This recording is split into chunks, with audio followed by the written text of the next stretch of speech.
You're watching the Tesla Life. It's Investor Day 2023.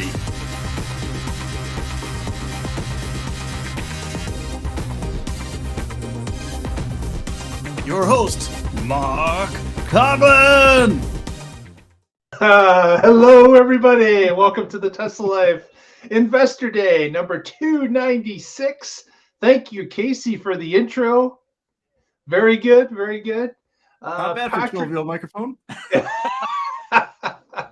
Patrick may join us. We're hoping he can, but we're going to start this off anyway. So here we are, 3:30 or a little bit after 3:30 on Wednesday, March the 1st, 2023, which of course is Investor Day. I understand that the actual video feed coming from Giga, Texas will start at about 4 p.m. Eastern, or as soon as the markets close, which again is 4 p.m. Eastern. So we will see if what the timing is. We're already taking bets on how late the start will be after 4 p.m. So if you're in the chat room already or about to be in there, give us the time that how much time, overtime, do you think it'll be before we hear someone actually speak on stage? My guess, off the start, I'm going to say just going to be 8 minutes late. Okay, I was going to say if he thinks this is if he's in investor brain mode, maybe about 8 minutes. If he's in just regular Elon party mode, up to 40 minutes. And so in the chat, I actually put a chat in there, and YouTube decided not to share it with anybody. So Dave Rainbow gets first credit for chat, and he's looking forward to this. He's super excited for the future potential these guys will deliver. And then I replied to that, and then Derek said, "What will be the most exciting announcement of the event?" And he guesses. There'll be pictures, there'll be clapping and cheering, and then Elon will stutter a few times, and we'll be happy with something that comes out. Mark says Gigafactory Canada. I think so. That'd be interesting. We've got a story on that. Opposite of Canada. Logical Roger says 420, and Mark says 8 minutes late. Yes, indeed. So so if you've got your guesses, Roger says 420. So 420 late, Roger? Is that what you're saying? 420 extra 420? Or 420 minutes? Yeah. Well, that's too long. 4 hours, 20 minutes? Or is that 420 on the clock? It'll be doobie time, and he'll show up with another puff of smoke, piss off the Air Force again. You don't want to piss off the Air Force. They're paying your bills at SpaceX. You do not want to piss them off. And then who knows how Space Force will respond? They might not be as forgiving as Air Force was. That's right. That's right.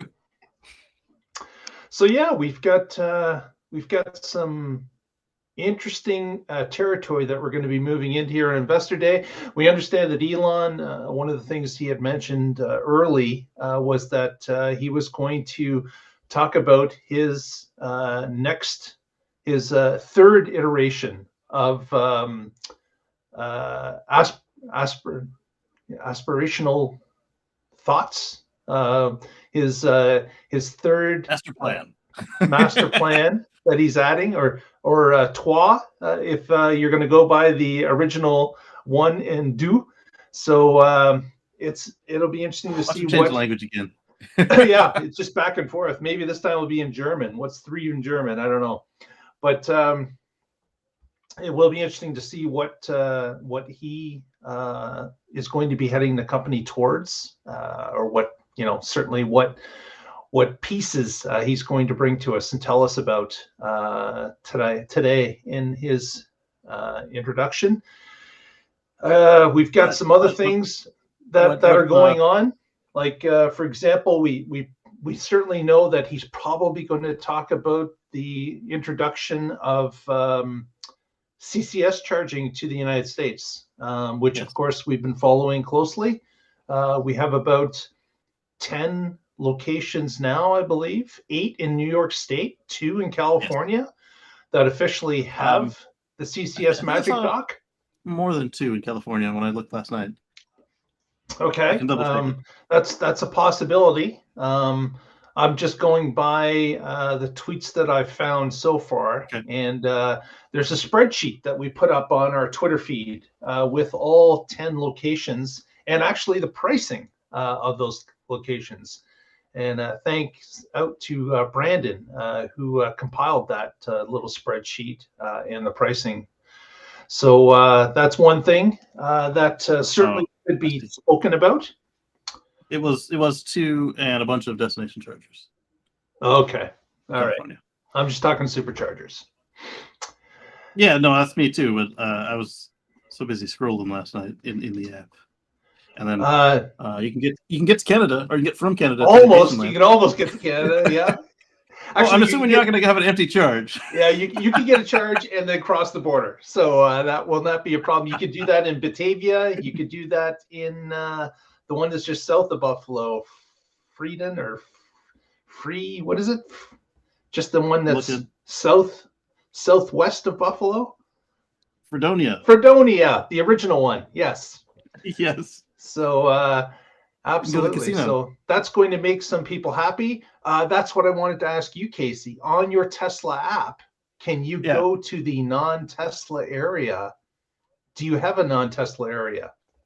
And that is found when you click on your little circle identifier of your name. Yeah. So you'll open up your Tesla app, whether you have a Tesla or not. Then you click on the circle that is either your face or your logo or whatever you've decided to put into the Tesla app, or it'll be a silhouette. After you click on that, it'll have your name and your products, inbox, loot box, etc. If you scroll this all the way to the right, it'll say charge your non-Tesla. Yep. And then from there, it'll pop up a map with your current location. So I turn the map back around because, witness protection and all that. And then, as you zoom out, you can then find the non-Tesla enabled superchargers, as well as all the non-Tesla enabled destination chargers. And then as you click on them, you can get the pricing and how many stalls are open. And then if you have a membership, it's 39 cents a kilowatt hour. If you don't have a membership, it is 49 cents a kilowatt hour. And same idle fees as us, $1 a minute. You can click charge here. Yeah. Tell me when I get off screen because I'm looking at the wrong screen. So then you get your credit card. You could unlock a post, and then you're good to go there. It'll tell you how to use it. The first time you start it up, I've started it up once before, so it's not showing me again. Like, yeah, you've seen this already. No, me being in Canada, my app doesn't show that ability, so I get no access to those non-Tesla chargers. There's not even that section off of my login. So I wonder if that will happen if you cross the border. Yeah, that's what I was wondering. If I cross the border, will the Canadian app show the third-party locations? Hopefully. You know what? Let me go back in there and try to go to Europe real quick. Because that would not be good if you were traveling and you weren't able to pull it up. Because I've also noticed that if you go into the regular Tesla app and you go to your location, if you own a Tesla, and then you look at the map of superchargers around you, there's no, there's Europe. There's no indication as to that there's a CCS Magic Dock charger. Like there's no indicator on the details of the website to show that this has a CCS dock. You got to use that. Oh, here's something cool. I told it to charge my non-Tesla, and look at that icon right there. That is the wait icon that we see in the car when it's too busy. Ah. The little clock. Okay. All right. And what's also amazing is that I can unlock European superchargers from here, so I can just give people free charges. Well, I can pay for charges for other people. yeah, you're generous like that, right? Just gonna. I'm not made of money. So Derek's asking how we got there again. So again, in the Tesla app, whether you have a Tesla or not, top right corner, assuming that you're in a country that supports charging non-Teslas, so U.S. and European countries, you hit your silhouette or your whatever your avatar is. Your avatar, your icon, the circle icon in the top right-hand corner. And then you scroll in the middle here. You scroll from your products to charge your non-Tesla. There you go. And then it'll show a map of where you are, and there should be none nearby, unless you happen to be in New York or California or Europe. Then you zoom out, to where you want to go. And then let it load for a minute, and it'll show you these are the new ones in New York. Just like that. There we go. Yeah, so we expect Elon will talk a little bit about that. Maybe he'll give us some indication as to how widely this is going to roll out, or any type of a time frame. Again, right now we only know of locations in New York State and California. So we'll have to see That's if right, you are new some. that number Which one do you see actually there, starts to go up, or if there's some indication from Elon if there's going to be a number of them added as time goes along. There's Patrick. How are you today, sir? Wild Patrick appears, but no sound. Oh, we can probably hear him, though. Some configuring of the old microphone cable. He doesn't Derek even look like he hears us. Give us Hey, I can hear you now. I can hear you now. Derek can see Scotts Valley from where he sits. In the app, anyway. You guys were talking about how late Elon's going to be, but you didn't have how late is Pat going to be. No, we didn't. Well, we didn't know until we started the show how late that would be. For the bets, Patrick was 13 over. So we were just talking about the Magic Dock, Patrick, and how it is now available on your app. If you're in the United States or Europe, if you're in Canada, you do not have that section to look at. So we were kind of wondering what happens if I cross the border. Does it show up automatically? I hope it would, because if I was traveling, I'd certainly want them to appear as to where they are. Otherwise, that would be a tough hit and miss trying to figure out where to charge. But and we came to nothing conclusive because I can see the European chargers, the non-Tesla European chargers.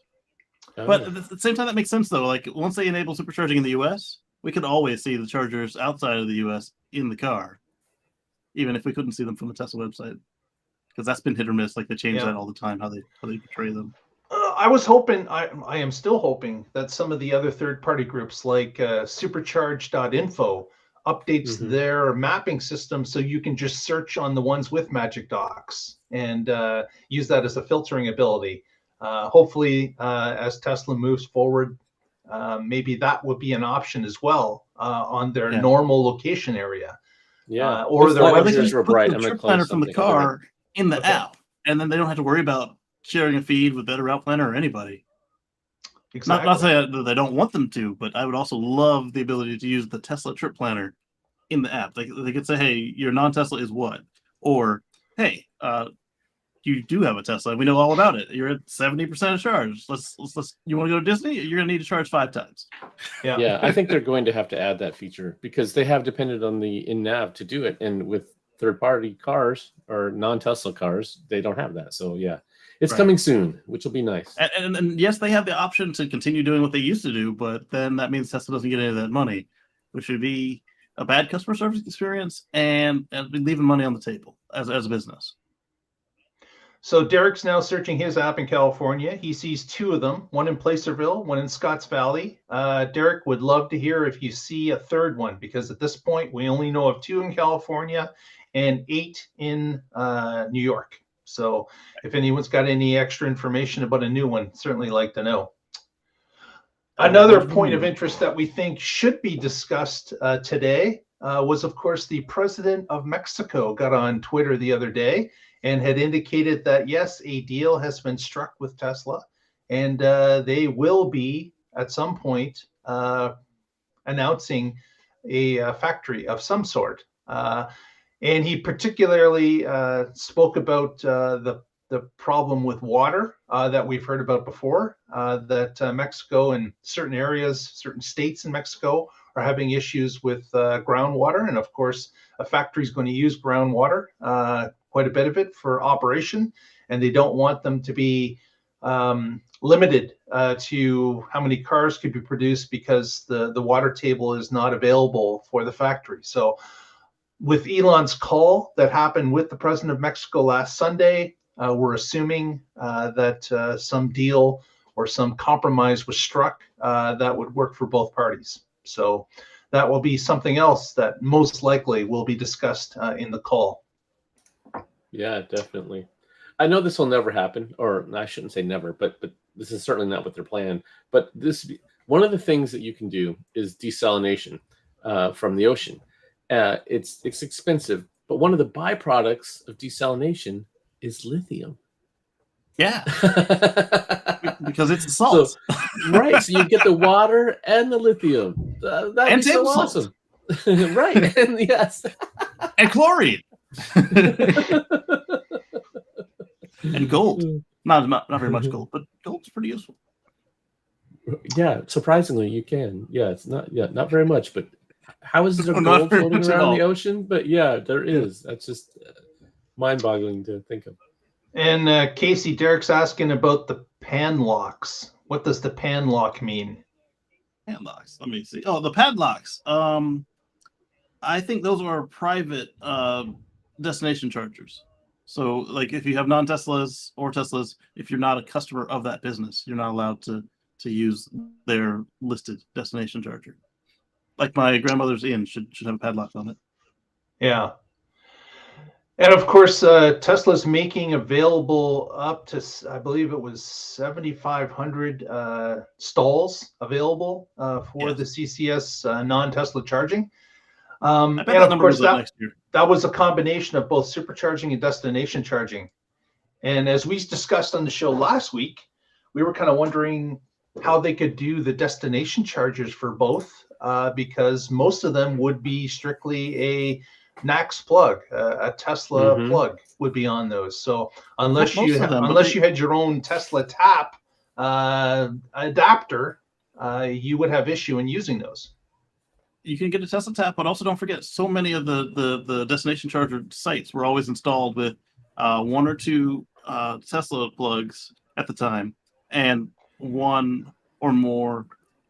They were Clipper Creek at the time, but now they're Tesla J1772. So it's the Gen 2 or Gen 3 with the J1772 handle. And if you're on a Tesla, you could then flip them back, but you wouldn't want to do that because on the NACS native ones, they tended to be the higher amperage. So look at my grandmother's site.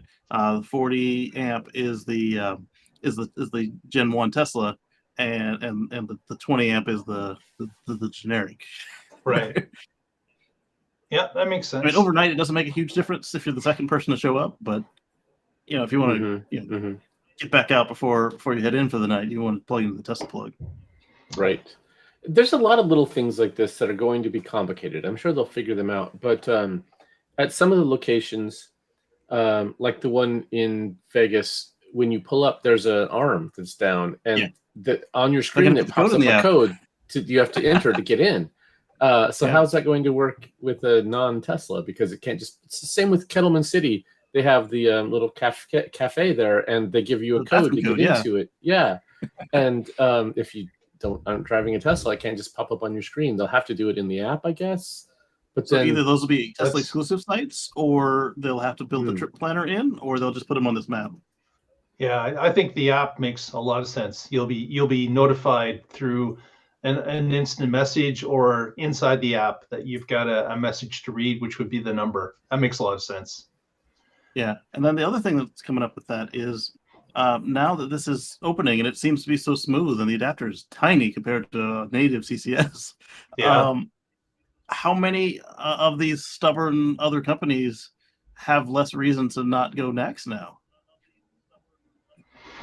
Well, let's keep in mind. I mean, there's an adapter.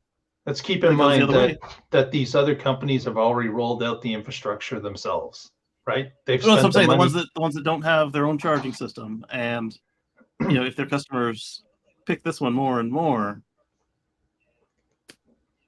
I guess the question there would really for them would be: is NACS cheaper than what they're doing now? And the answer probably is yes. But then it's a matter of pride if they have pride or not. It could be pride. It could be cost. It could be a number of things because they're going to have to change things around, right? The engineering is going to have to change for them. Do they want to invest in that? I don't know. Yeah. I think the introduction of NACS as an open source for anyone to use, I think it was late. I think Tesla should have done that 5 years ago. It's something that. Don't forget they did have a program before, but like from what we can tell from everybody who decided not to do it, it was not very agreeable. of a terms. It was like, Yeah. hey, we have it, but not really. Yeah. Right. So I think that might have been an issue. Another thing that may come up in today's presentation, hopefully, will be some news about CyberTruck. We had seen CyberTruck CyberTruck recently traveling around a parking lot and a drone catching the action, showing it was a different prototype because of the black tonneau cover that was on it. So as it was cruising through the parking lot, showing off the black roof as well as tonneau cover. It'll be interesting to see if the people at today's event were able to see any more information on CyberTruck. If they were able to, well, there you go. There's a Giga Texas. That might be, is that today's show? Yes. Okay. So it's definitely on display, which is great. But will they be able to see the actual manufacturing? Oh, there's that big windshield wiper. We knew that was going to show up somewhere. The yoke wheel. Hybrid. The hybrid yoke. Rear screen. Yeah. So this one only has one screen, like a Model 3 and Y, not two, like we saw on one of the preview models. And the seats fold up, like some of the trucks we've seen, rather than down, like some of the others we've seen, which scares me for the ability of a pass through. And there's that red hot lightsaber laying in the base of the car, right underneath the seat there. Yeah. Yeah. And then you've got your this is your bumper cam, but you still got the triplex up there, triplex. And then there's a video from Tesla Daily if you want to watch that after our video. And very good. That's back. I don't know if I hit the button too many times or what. Like the CyberTruck showed up and you disappeared. That's okay. Okay. No one wants to watch me eating my lunch. That's right. On the West Coast, it's coming up to 1, isn't it? It's lunchtime. So so that's 3 of the things that we think may be addressed in today's presentation, as well of course there may be some others. Some other stories that have happened this week that were mentioned as we wait for the start would be, did you hear about Toyota? Apparently, yes. So they had some information. Casey, do you want to take that? What did Toyota tell us? So Toyota got themselves a hold of a Austin Model Y with the structural battery pack, and did what anybody would do, aside from the smart people who just buy the report from Monroe. They ripped it to shreds, and they were surprised and impressed. They said this in public on the record, and so now I'm wondering, perhaps would they reach back out for a second partnership with Tesla, because that's going to be their quickest way to catch back up. Understand that. Not saying that they don't have the engineering capabilities or the know-how, but they don't have the infrastructure set up for it right now, and so they're gonna need some help to be able to come in at this level. And it's kind of good to finally hear them not saying all this poo-poo, nobody wants electric, blah blah blah. Maybe it's just because they didn't know what today's technology looked like. Yeah, nobody wants a Nissan Leaf, but no offense to anybody who has a Nissan Leaf, it probably works for you, but it's not a modern EV. It's a 10-year-old EV with new skin and a better battery than they launched with. But maybe that was their problem. Is they were thinking of the Prius Prime with the 11-mile, not the new Prius Prime, but the 11-mile Prius Prime and the original Nissan Leaf. And yeah, nobody in their customer base at a significant portion wants that. But what they saw in the Model Y, they realized, oh shoot, we are behind the ball, and we've got some catching up to do. This can't be the first time that Toyota has got their hands on a Tesla to be stripped down. Yeah, like 12 years to do this. Like they had countless Model S's and Model 3s they could have done this with. I gotta believe that it was more than just they didn't know about it. Right. It was one leadership. level of denialism got removed. Yes. Yeah. It was leadership. Definitely. Leadership that wouldn't budge on it. maybe they they obviously had to know it existed because you remember in Australia they had to change them from the Camry's #1 to the Camry's the #1 under whatever price. Maybe this is like now they've got the new CEO coming in. They finally had to like do an assessment. They're like, all right, so yeah, there's another Tesla. All right, let's take the skin off because the Model Y has been out for a couple of years now. Oh shoot, this doesn't look anything like what we looked at 3 years ago. Oh my goodness, we are in trouble. Yeah. There's a lot of blame to go around at Toyota. It'll be interesting to see if they really start to move. They've looked at Tesla now publicly and have said they believe it's an excellent package. It's something that what was their actual quote? A work of art. Oh yeah, a true work of art. Yeah. So.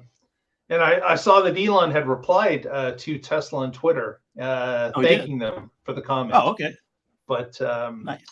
Not a surprise. And they didn't say that they had the structural pack, but we could tell by some of the comments they made, such as that the battery structure was part of the structure of the car. Tells you that they got an Austin structural pack car, because that's just not true on the other vehicles. Yeah, if they're going to spend the time tearing it down, they want to get the latest and greatest, so they're going to get a structural. Would they even know it exists? I'm sure they probably do, and they wouldn't admit it. But I'm going to trim the title just a bit because it's covering you up, Pat. And just changed on the stream to a play button. So another piece of information that or story we should cover before the start of this thing is that. Germany hit now 4K in the number of units produced in a week. So we heard about the 3K a little while ago. Now we're up to 4K, so that's great. They're still ramping. They're going to get up to 5K or greater this year for sure. It'll be interesting to see how far they actually get going. So that's the Tesla feed you're seeing in the big part of the screen. They're giving us some it's like a door or the mirror. Some pre-video. Yeah, it's got music. Start. It's a little. Is it a little chunky for you, or is it flowing perfectly fine? Flowing beautifully for me. What about everybody else? It's chunky. Yeah. Does one of you guys want to share instead? YouTube is showing it's chunky. Right, but does one of you guys want to share it instead? Maybe it's my connection because I'm on cellular here. Okay.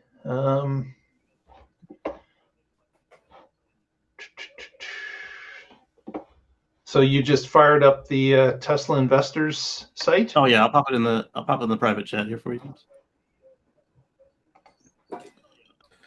So it sounds like I'm going to have to get my cardboard forest warriors going again in Germany. I can't have you ahead of me. Got to slow you down. They got themselves a record. Yeah, first to 5K. It's got to be Austin. Come on, we got to slow them down. Well, watch Austin announce theirs tomorrow or right here at the event. Remember how quickly Austin did their 3K, and then Berlin came back and said, we did 3K too. The battle's not over. Rivalry,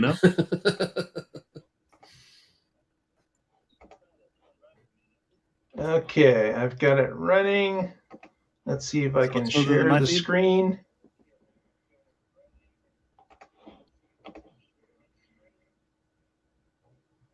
Now mine's flowing, and I'm sharing. All right, make it bigger.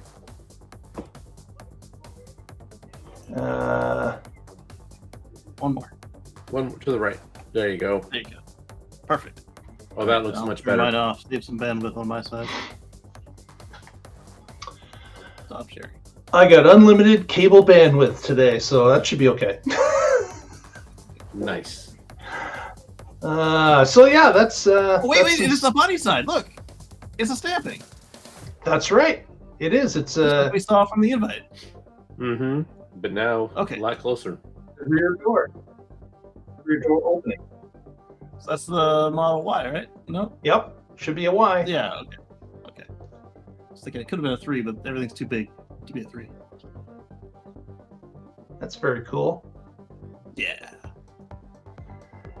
Yeah, so this will be interesting to see what actually happens. So, guys, we're 1 minute over. What's your guess is before we see someone speak? I've got 4:08.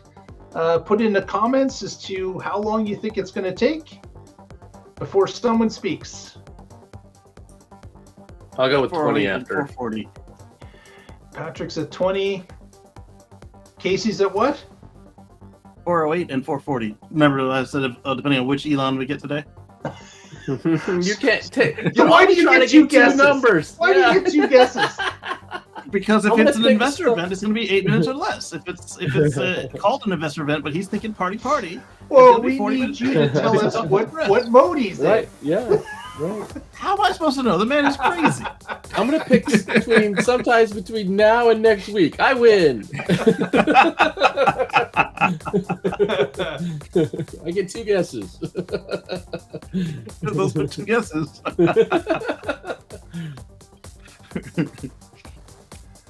He's what we call an evil genius. So this is Oh. morphing into the actual invite, right? That's what's happening I here. think assume, so. yeah. I wonder who makes Is it these still a for render, them? or is this like real, like in the factory, the warehouse?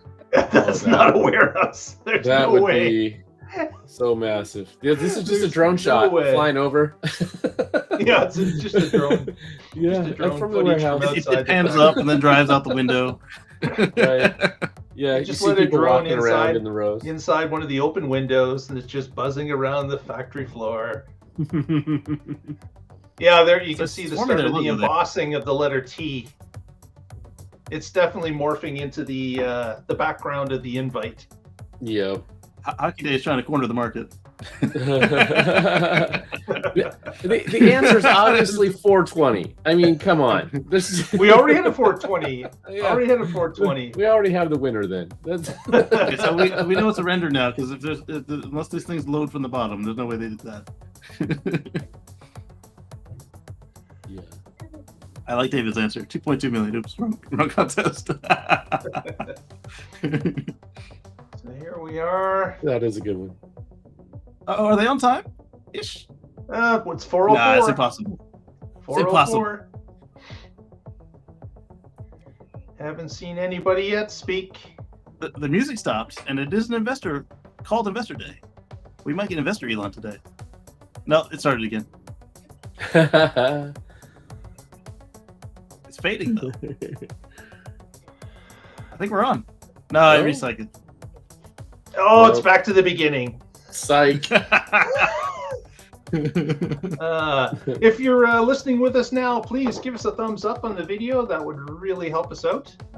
Would appreciate that. The more thumbs up we can get, the more eyes we can get in front of new people. So please give us a thumbs up, help us out.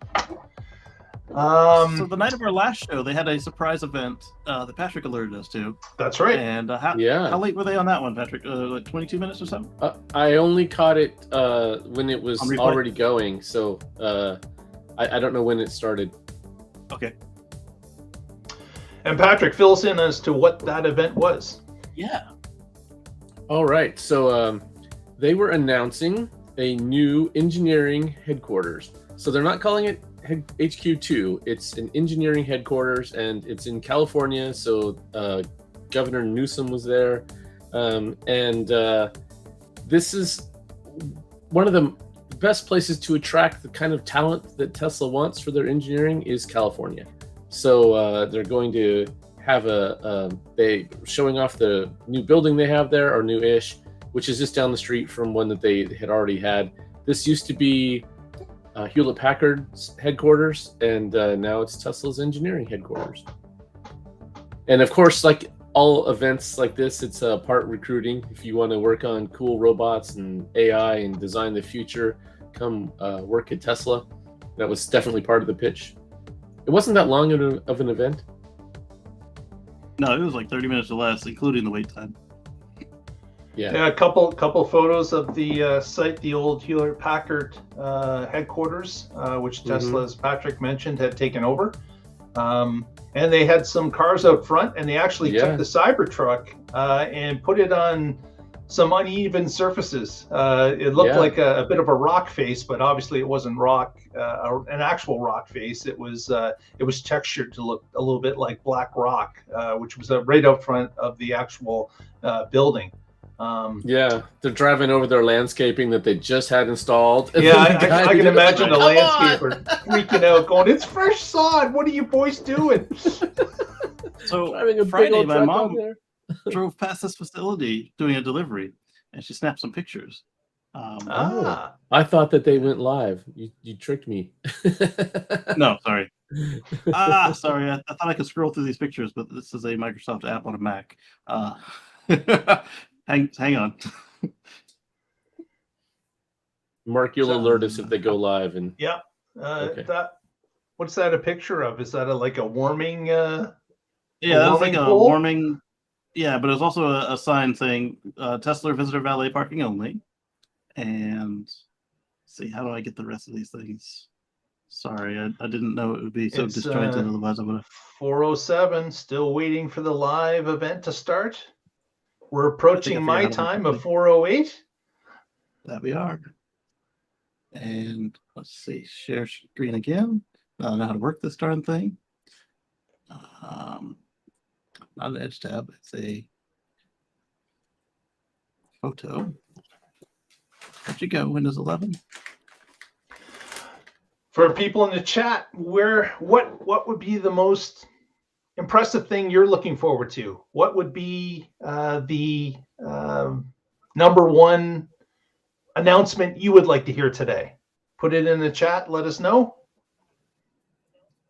That's the front of the building. Okay, where's one of the buildings there? This is the same place that they announced it on the stream you watched.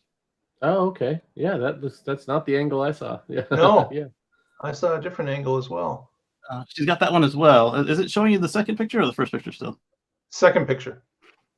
Okay, good. This is them arriving. Does it show that now, like the road? The picture's not changing for me. So it's only on the second picture. Well, let me load them all up, and then we can flip through them somehow. All right, so the one you saw is this one that I'm about to share. And still she seeing the she even second caught one. Google out there. We don't know if it was a Google. You know what I'll do? I'll just share the whole bottom screen here. We don't know if it was a Google car or like a Waymo. Here we go. So this is them showing up at the Page Avenue site, and then another copy of that. And then there we go. We're seeing a new photo. There's what Patrick saw at the at the event. Yeah. Yep. That's and then there's on the road there. It says no Tesla parking. So they don't want any Tesla deliveries or employees because Tesla has a parking problem as usual. And then there's the first one, Page Avenue, and one of the entries. There we go. And then all of you guys. So let me get back and turn off my screen share. So we had some cool stuff come through on the chat. Derek says Model Next would be nice to hear about, and absolutely, yes. Yeah, that's going to take EV adoption to the next level. Definitely a breakthrough vehicle. JL says HVAC, and that's one that I'm personally excited about. Tesla has some home products today, but we want to do what, Casey? Electrify all the things. Yeah. So for what reason, Patrick? Yeah, so that we can have a future free from fossil fuels. That's what I was talking about. And then Andrew suggests perhaps we'll have a reduced price per car. And I would hope so, because they're definitely reducing their cost per car. So if they could pass some of them savings on, it'd be nice. I thought that was another reference to Model X. But you're saying reduced prices. It could be both. Both of those would be exciting. Yeah. Either one of those. I'll take either. Yeah. Oh, yeah. And Andrew says new casting tech, possibly. Yes. The idea of being able to cast the entire Model Next as one piece, not a front and a rear, but the whole thing, that would be so cool. Yes. I'm looking forward, hopefully, to some sort of announcement about their third generation powertrain or development. train. So that would be interesting to hear either about the robotaxi or a cheaper priced vehicle. The fabled Model Next, $25,000 vehicle. It'd be great to hear about something like that. Although it's you don't want Tesla to Osborne themselves, so if it's not close to being ready, probably wouldn't be announced. Yeah, I don't know that you want that, Hockey Day, because Dream on, Hockey Day. because if this was Elon doing it, then he would just say, all right, all the cars in the US are the exact price in the North America. Versus what you would actually want is them to do what they've always said they're going to do, and keep them adjusted to the same purchasing power, adjusted for inflation. So, that you'd be able to buy it with the same effort as somebody here, for your workload, rather than what they sometimes end up doing is it drifts. They don't always adjust it as frequently as you might expect. Personally, I think, I'm not telling you what you think, but I suspect that you don't really want that. You guys noticed in the bottom right-hand corner of the Tesla feed that it says Tesla, but it's spelt only with 4 letters? That is the ticker symbol. So this is an investor day, so that's their stock symbol, TSLA. Okay, all right. Yeah. Drop the E.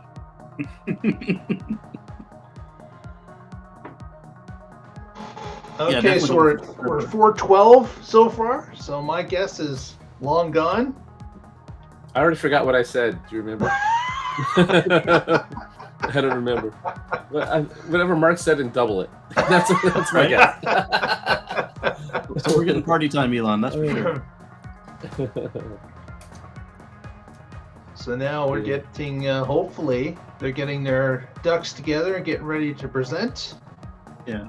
The reason I didn't suspect that it might have been investor Elon is because when I went to the investor site, this wasn't given the same level of prominence as the regular investor events. Yes, I did the same thing when we were trying to figure out what time this was going to be. I mean, we knew it had to be after market close, so it had to be 1 Pacific or later. But so that's the first place I went, ir.tesla.com, and like, why isn't it here? All right, I'm starting to think it's more of a party. Yeah. And to be fair, it's there now. I don't know if it was there when you first looked, but it's not on where everything else is. It's like tucked away. You got to dig to get it. I probably just missed it then. Yeah. Andrew's hoping for some Cybertruck details. Yes, we certainly are looking forward to that. I'm hoping they show a little bit of maybe the line in development for the creation of the Cybertruck. That would be very cool to even just see some, some of the partial built vehicles, even placed, even if it's not operational. It'd be great to see some video of how the line looks and what the Cybertruck skeleton looks like on it. Yeah. Do you think we'll get any Optimus updates? See it walking around? Probably. That certainly is an aspirational goal for Tesla. So if this is, as mentioned, if this is another recruitment draw, then why wouldn't they show part of it, or at least have it doing something at the beginning to attract some attention, because they always want engineers and developers for that. Well, right, and even this is focused on investors, and if you're a long-term investor, and I've had the stock for over 12 years, then you're thinking about that long game and how many of these are they going to be able to sell in 2035? Yeah.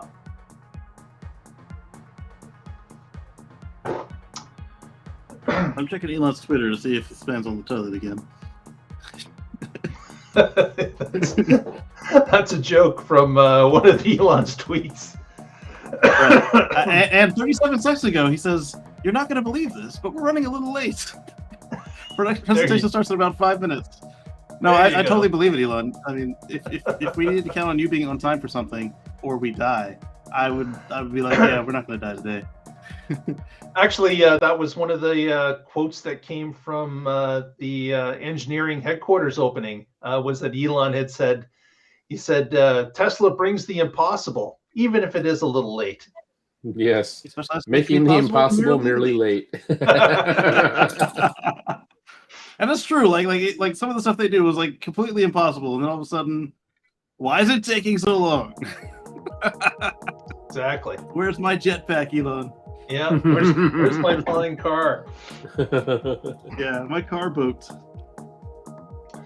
And actually, with the next gen Roadster, we may be able to say the flying cars have begun, even if it's just for a short hop. Yes, the flying car, and it's late, even though it's earlier than anybody else ever attempted. I so want to see, just even if it's just one demo, I want to see the car fly. Like the tank turn, but a hover. Yes. Yeah, that's the easier way to do a tank turn. Lift off the ground and then you can spin around. Even if they don't put it on the production cars, like Rivian didn't put tank turn on the production cars. Right. Yeah. Make it hover in the demo. He's watching sports.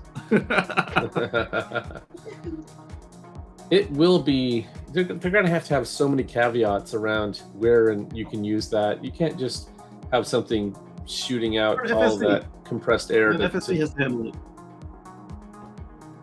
Interesting. Yeah, but I mean, just like if there's dirt or gravel on the road, you're going to send it flying. Yes. So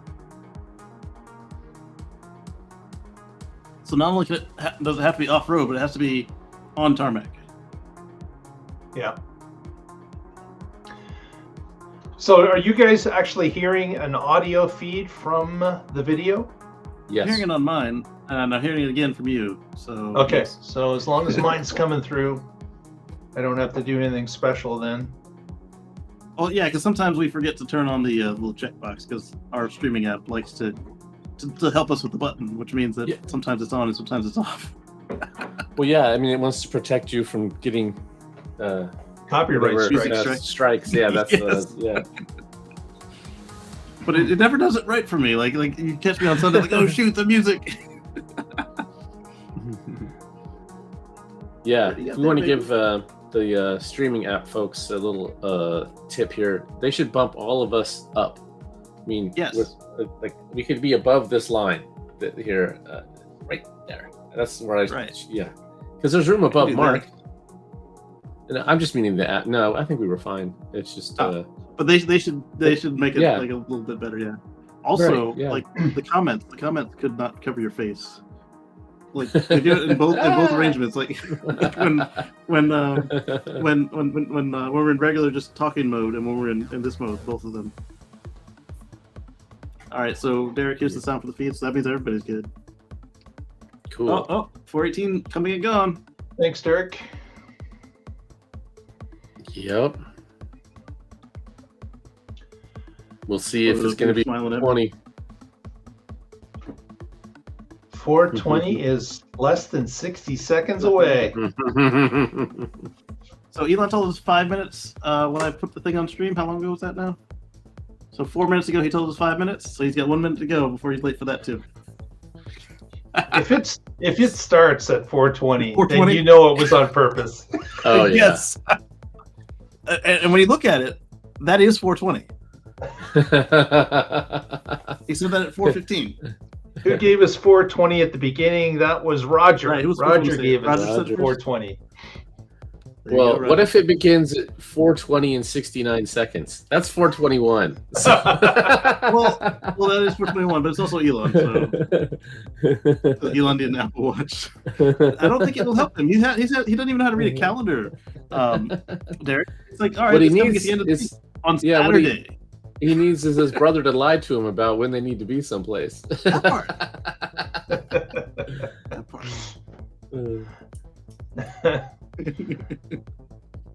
That is a fantastic graphic, though. It is mesmerizing. I'm sure they must have hired an ad agency to do this for them. I don't know. They probably have. They could do it in-house. They could. They certainly have. Or borrow some SpaceX people. But yeah, with all the camera processing, I'm sure they have plenty of people that know how to do some cool Photoshop stuff. Yeah. Yeah.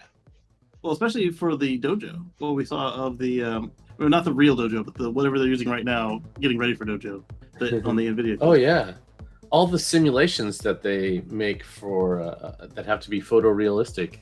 They probably have a whole team of people that can do this stuff. They have their own equivalent of Dolly. You can just type in, just give me a bunch Rainy of day on Sunset stampings. Boulevard. Yeah. Design a Tesla watch where it'll always be late. 421. Oh, The 420 see. guess has fallen to the wayside. 1964, AMC stamped the entire left and right sides of the car in single piece stamping. Pretty radical for the time, and it really did improve the body quality of those cars. 20 gone. yeah. So this is an evolution of that, because now they just cast the whole car. Well, three Right. pieces of the car. Yeah. It is weird to me that the auto industry had innovation up like through the 70s, and then it just seemed to stop. It's like Monroe said, you know, all these fiefdoms, they want to just coast it out to retirement, and then, you know, it's the way it's always done things. So how dare you young whippersnappers try to introduce something new? And he got fed up and did his own thing. Change is hard. It's always been hard, especially when you're entrenched. Especially when you're entrenched in something that you believe is working for you, and why bother to fix something that's not broken? And of course, all the other automakers, they're not pushing either. They're doing the same thing. So it's not surprising that it takes a newcomer to the party to actually make an actual change that everybody, and now we're hearing about it, right? The sales of those Giga presses now are starting to go everywhere. So you've got a whole bunch of companies that are now ordering these press machines because they can see that that is the future, to lower costs and increase production times. So Hydra is going to have to make themselves a new factory if this keeps up. Yeah, exactly. You want to say so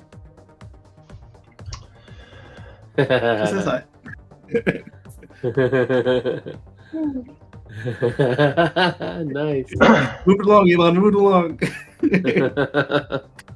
Yeah, it'll be interesting to see if Elon actually announces the Mexican location. The president of Mexico obviously announced it himself. It'll be interesting to see if Elon confirms it, because Elon did have a conversation with him last Sunday by telephone to iron out some details. There was a water issue that we had heard about earlier.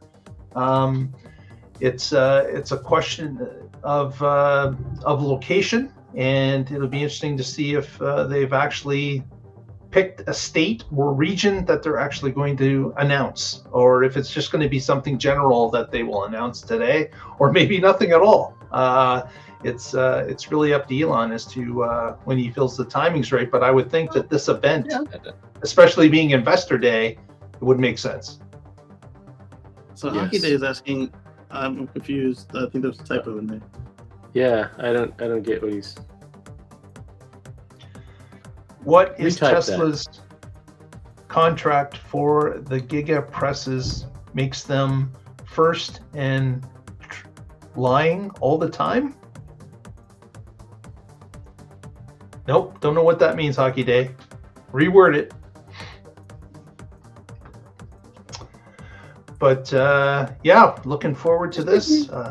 Hopefully we get some new information. Really hoping to hear about a third generation platform. We'll see if that happens today.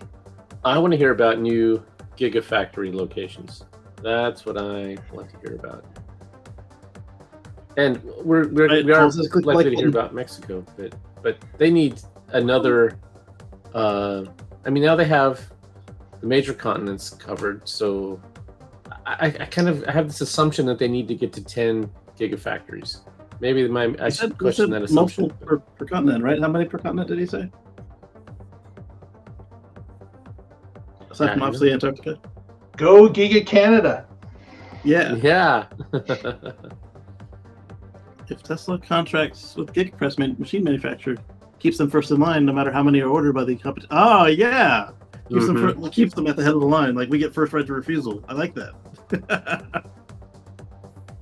They could secure themselves a contract like that, because nobody else was even thinking about this before. But there's also those other, what was it, three other manufacturers that told Elon no, they wouldn't make something that big. Right. So, Now that they know it's possible, they probably are changing their mind and regretting that. Right. And I am if some sure other that car company wants a deal, they're probably knocking on your door. that's Yeah. Well, they could also that Tell they them, could too. also Otto. lock all them up too. And even if they don't lock them up, now they have to develop and learn how to do it. Whereas, Yes. Idra's already got that out of the way. Right. And on top of that, I just said, we'll try. Mm-hmm. And before this, the only one that we heard of that publicized such a technology was Monroe. Said, "Hey, here's a demo. You guys really need to do this." And they're like, "Oh, no." At some point where he just shoved it in the corner of his shop and he'd dust it off and show it to us every now and then. Yeah. Maybe some information about hardware 4 is going to come out today as well. Oh, yeah. Yeah, this is tricky because, like Casey mentioned, how much do they want to Osborne themselves or not? Yeah. Unless they can say it's shipping today, and it's been in every car. Oh, Right. That's a new frame. Yeah. 427 invite, currently. Yep. There we go. All right. All right, 27 after, we have a winner. Oh, I can't turn up my stream volume. You'll have to do it yourself. Good afternoon, everyone. Can you hear it? The CFO. Good afternoon. Yes. My name is Zachary Zach Kirkhorn. Kirkhorn. I lead finance here at Tesla, and welcome to our Investor Day.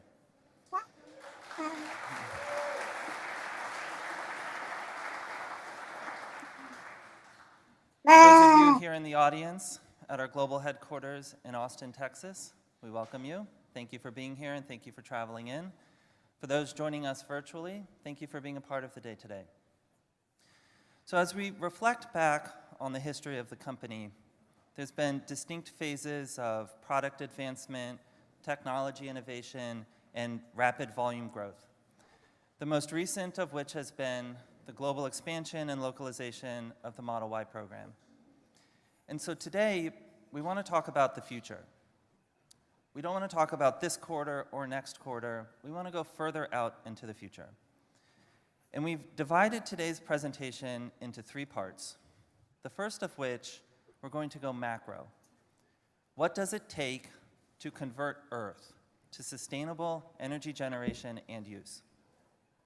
The second, we want to talk about Tesla's contribution to that global need. And we're going to go function by function through the company, and you'll meet our entire leadership team, and we're going to get into the details of what those teams are doing as part of the broader goal. And then in the third part, we're going to bring it back up and talk about what this all means for the company as a whole. So before we get started, statements made in this presentation are forward-looking statements that are subject to risks and uncertainties. Lawyers speak. They do have lawyers, yep. Whole page of it. So with that, let's 8 get point started. font. Part 1, Elon Musk and Drew Baglino.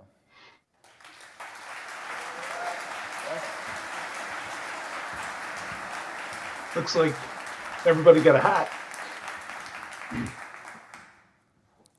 All right, Master Plan Part 3. Yes. So, as Normal name.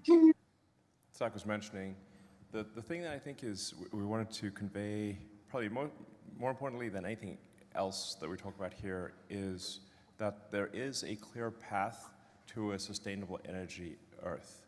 It's not, it doesn't require destroying natural habitats.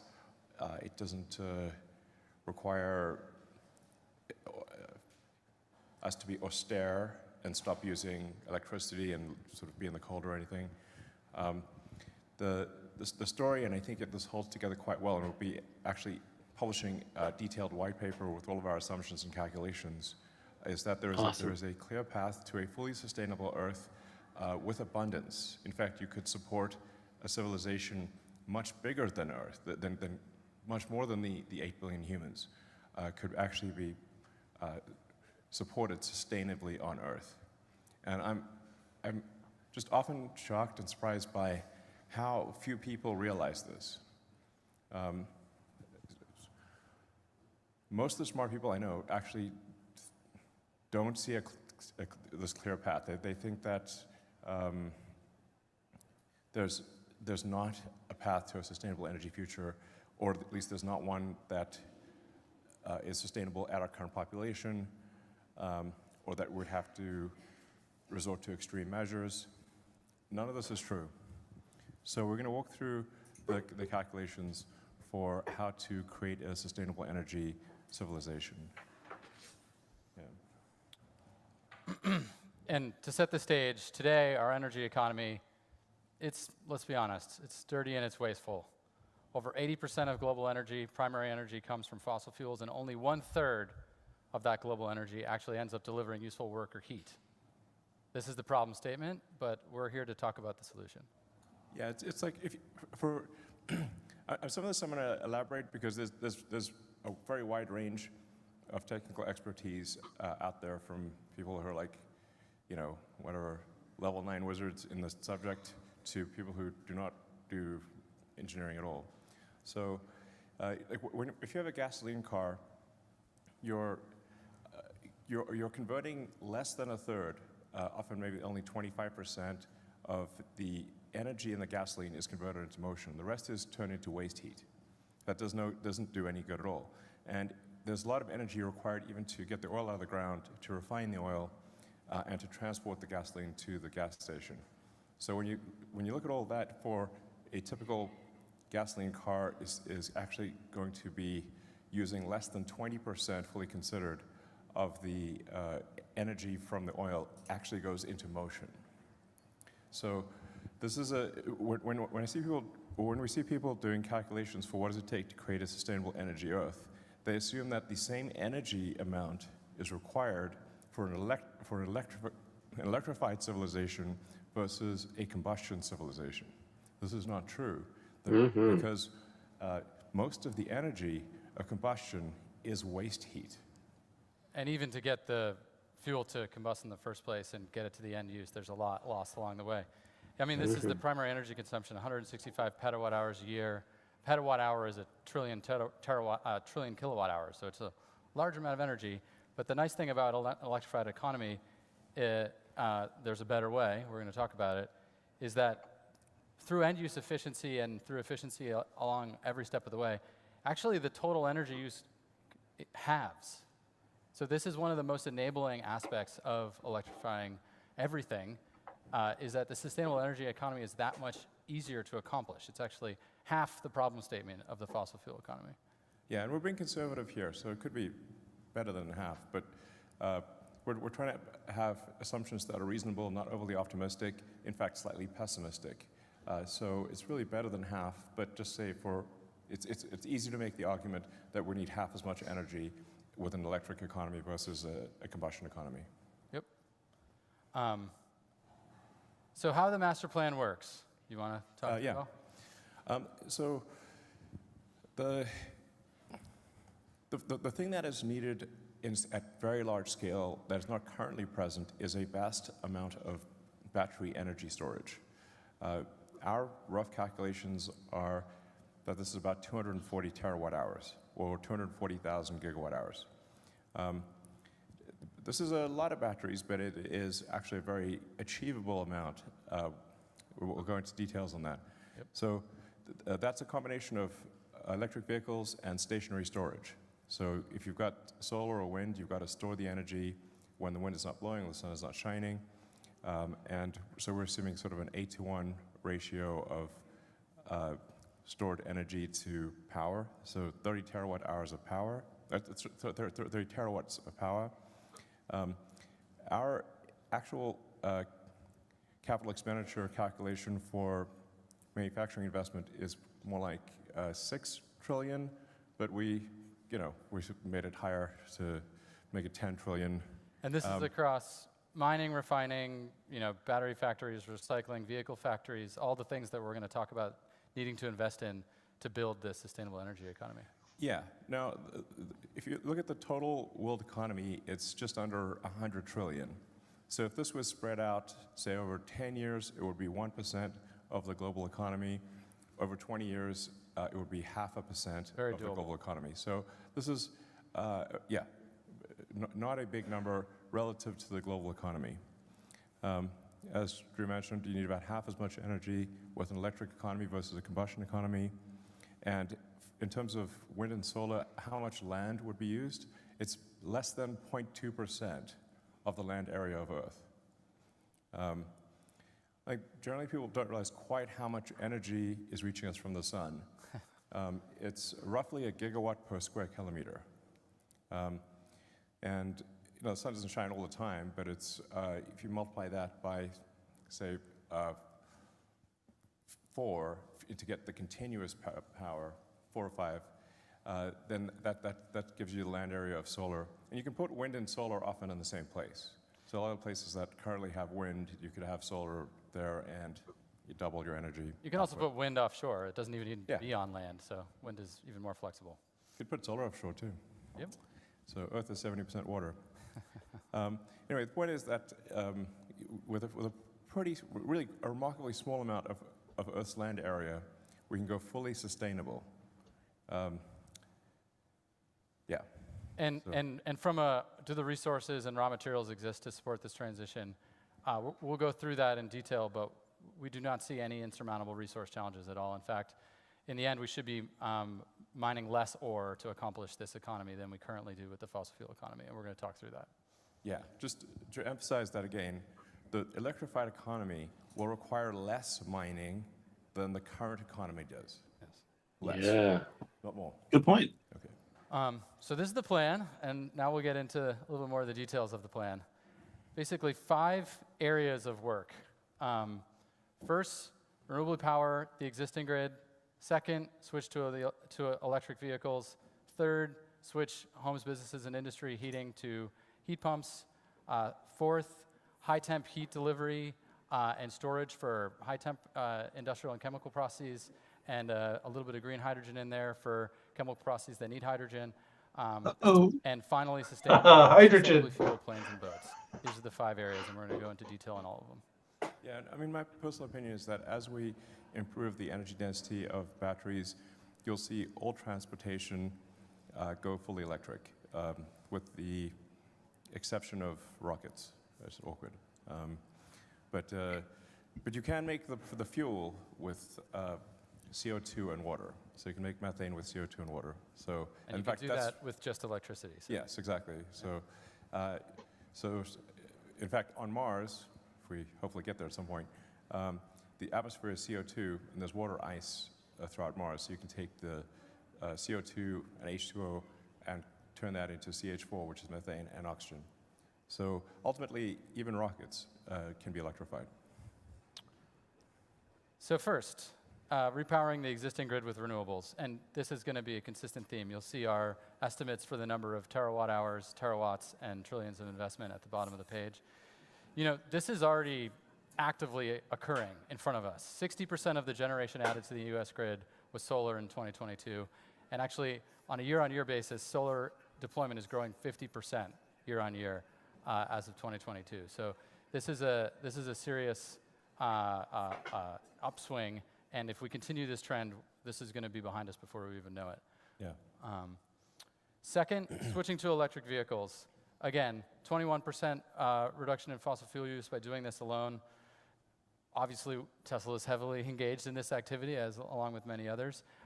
Overall, EV production grew 59% year on year in 2022, and EVs hit an amazing 10% market share. I mean, it's an awesome milestone. I'm Double super digits. excited to see that. I gotta.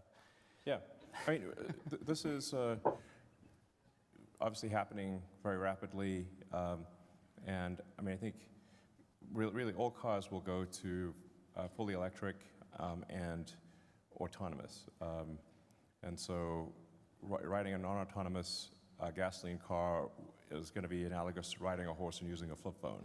That's basically going to be the situation. And we actually took a somewhat conservative assumption here in terms of how many batteries are required, because the more the fleet is autonomous, the smaller the fleet needs to be, just from a utility basis. So we're not accounting for all of those benefits, or really much of those benefits at all, in this number. And what does this fleet look like? You know, just rough view from our perspective. Of course, we could be wrong, but you know, you can see the sort of breakdown of the fleet by millions of vehicles. Our goal is to do 20 million electric vehicles a year. Yeah. Fewer vehicles will be needed, at least passenger vehicles, with autonomy. So there's some debate as to what that number is, but it's some number less than the number of vehicles needed today. There's roughly 2 billion. Robotaxi and Next? Yes, it was 700 Or- million Yeah, vehicles. so what we show here is actually I Or think, delivery van? 4 million or so. So we're represent 1.4 billion, or so. So a smaller fleet, and the numbers are here in this presentation are around 85 million vehicles a year produced. Yeah, that looks like a Just to van, give you a sense Patrick. of how we're thinking about this. Again, we're going to put all these assumptions up online and encourage people's thoughts. Yeah. So, yeah, so we're basically heading rapidly towards an electric or autonomous future. Exciting. Yeah. And one of the reasons why EVs are so enabling is this end-use efficiency point. Tesla Model 3, it's 4 times more efficient from the well to wheel than a Toyota Corolla. And that's all about the efficiency of getting the electricity into the car in a sustainable energy economy, and then how efficient the car is in transferring that stored energy to motion on the road. When compared to the engine in the Toyota Corolla and all the extraction, refining, transmission, distribution of the gasoline to the Toyota Corolla. And just for, this is a fun reference, Model 3 can drive over a mile on the energy it takes to boil a pot of water for pasta, and then it can drive another mile on the energy it took to cook the pasta. And that pasta is 1 pound, and Model 3 is like 4,000 pounds. Just to give you a sense of just it really doesn't use a lot of energy to move a Model 3, that 4,000 pound object, down the road. Yeah, also, heat is a lot more energy than motion. Yeah. Yeah. But people, you just boil a pot of water, you don't even think about it. It's just interesting how efficient these cars are. Next, switching to heat pumps in homes, businesses, and industry. Right now, heat pumps meet 10% of building heating needs. Install rates growing 10% year on year. It really needs to accelerate. Heat pumps can serve, heat applications up to 200 C in businesses and industry. And from an investment perspective, as you can see on this page, this is actually the lowest hanging fruit in terms of displacing fossil fuels. You might be saying, well, what exactly is a heat pump? So 200 C. Heat pumps don't move heat, don't create heat, they move heat. When you think about the natural gas furnace in your house, it is generating heat itself, but what the heat pump is doing is actually moving heat from outside of your house into your house. They're just an air conditioner or a refrigerator in reverse. So we're surrounded by heat pumps. There's they're all over this factory. They're in your house. And all this really is about bringing them to displace all the fossil fuel heating in all of the homes, business, in the industry that we can. And from an end-use efficiency perspective, there's a three times reduction in the total energy required to heat these buildings. So a real obvious thing to do. Yeah, heat pumps. They're in our cars, now as default. And at some point, we might make a heat pump for our home. So Yeah, maybe. Tease. Next, a little bit more detail on electrifying high-temp sort of industrial chemical processes. So over 50% This is of industrial one place heat where hydrogen is greater makes than sense. 400 C. Where, cement, steel, fertilizers, chemicals, plastics, metals refining all need 1,500 C. So we need a solution here. Ultimately, it's purpose-built equipment that enables electrification. Carbon graphite is stable up to 2,800 C. There's other options in the 1,500 C range, like silicon carbide, other materials. So the idea here is you create and store heat when renewable power is available. If this is a sustainable energy economy, renewable energy is intermittent. Peak of the day, you've got more generation than you need. You make a bunch of heat then, and then you transfer that heat into the industrial process 24 hours a day using the stored heat you created when the sun or the wind was blowing. That's the concept here. And then on the hydrogen side, we also need green hydrogen to decarbonize metals and chemical refining processes. This is things like ammonia, making steel. There's roughly 120 million tons of hydrogen sourced from fossil fuel today to do these things. And hydrogen can also directly replace coal, which is currently used in a ton of steel production, through a process called directly reducing iron.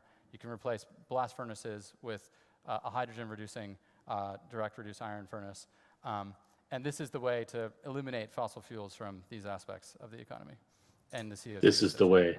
yeah, so I mean, some of this, there's like room to disagree, but some amount of hydrogen is needed for industrial processes. My personal opinion is that hydrogen will not be used meaningfully in transport, and shouldn't be. If you're going to use a chemical fuel, you should use CH4, not H2. But nonetheless, it is needed for industrial processes and can be produced just by splitting water, essentially. I mean, something that's been done for decades and decades. Yeah. This is not, rocket technology. Yeah. How much of a capital difference is it, though?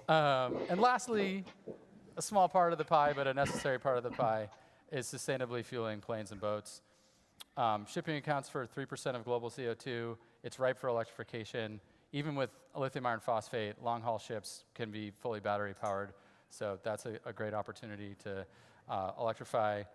Energy density is a little bit harder for planes, but short haul is doable today. With some improvements, we'll get long haul underway. But even in the meantime, we can leverage sustainable aviation fuels produced and stored using excess renewable electricity. There's a lot of work going on in this space, and it's yeah. Yeah, I mean, to really get long-range aircraft and long-range shipping to use lithium-ion, you need to redesign the ship. And not just or the plane. And the plane, to take advantage of the fact that it is a new source of energy. It's a different architecture. So, just like with an electric car, you wouldn't just take a gasoline car and stick a battery in it. That's very suboptimal. It's much more efficient to have the battery be the structure of the car, make it mass efficient and optimized for batteries. The same, if that's done with aircraft, I think you can get long-range aircraft at around with cells at around 450 watt-hours per kilogram, which you can buy it right now. Actually, they're expensive, but I think that price will come down. So when we stack up all of these efforts, we end up with the numbers we shared at the beginning of the presentation: 30 terawatts, 240 terawatt hours, $10 trillion. And you may be saying, like, I need some context. Is this feasible? Spoiler alert, it's entirely feasible. Just looking at it from a growth rate perspective, how much do we need to grow the deployment of these technologies?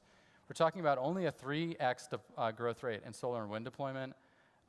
Solar is already growing at a breakneck pace, as is wind. This gap is going to be closed really quickly. When we look at the electric vehicles, they have to grow 11x. Well, they grew 60% year on year last year. That growth rate is also going to close that gap is going to close pretty quickly as well. And lastly, storage. Tesla's energy storage business has grown at 65% CAGR since 2016. The global, energy storage business is accelerating pace as well. I mean, all these gaps are going to close, especially as this momentum of the transition to sustainable energy accelerates. And of course, our goal on this page is 20 million EVs per year and 1 terawatt hour of stationary storage per year, basically as soon as we can. And then, what about this investment? How do I have a reference point on this investment? Elon mentioned it's 10% of, 1 year's world GDP. Another way of thinking about it is, how does it compare to what we're investing, like what we invested last year in the fossil fuel infrastructure? And it's 60% of that investment. So actually, building this sustainable energy economy is less than extending the fossil fuel economy from a year-over-year investment basis. So very doable. When we look towards, does this fit on the planet? Absolutely. Less than 0.2% of land.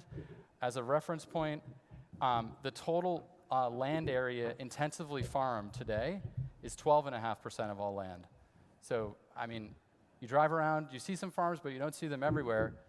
This is an order of magnitude, more than an order of magnitude difference between farming and what we're talking about for sustainable energy land. Yeah, and it doesn't need to displace farmland Of or course not, yeah. Forests or jungle or any kind of ecological preserve. It can be used in very sparsely populated desert regions.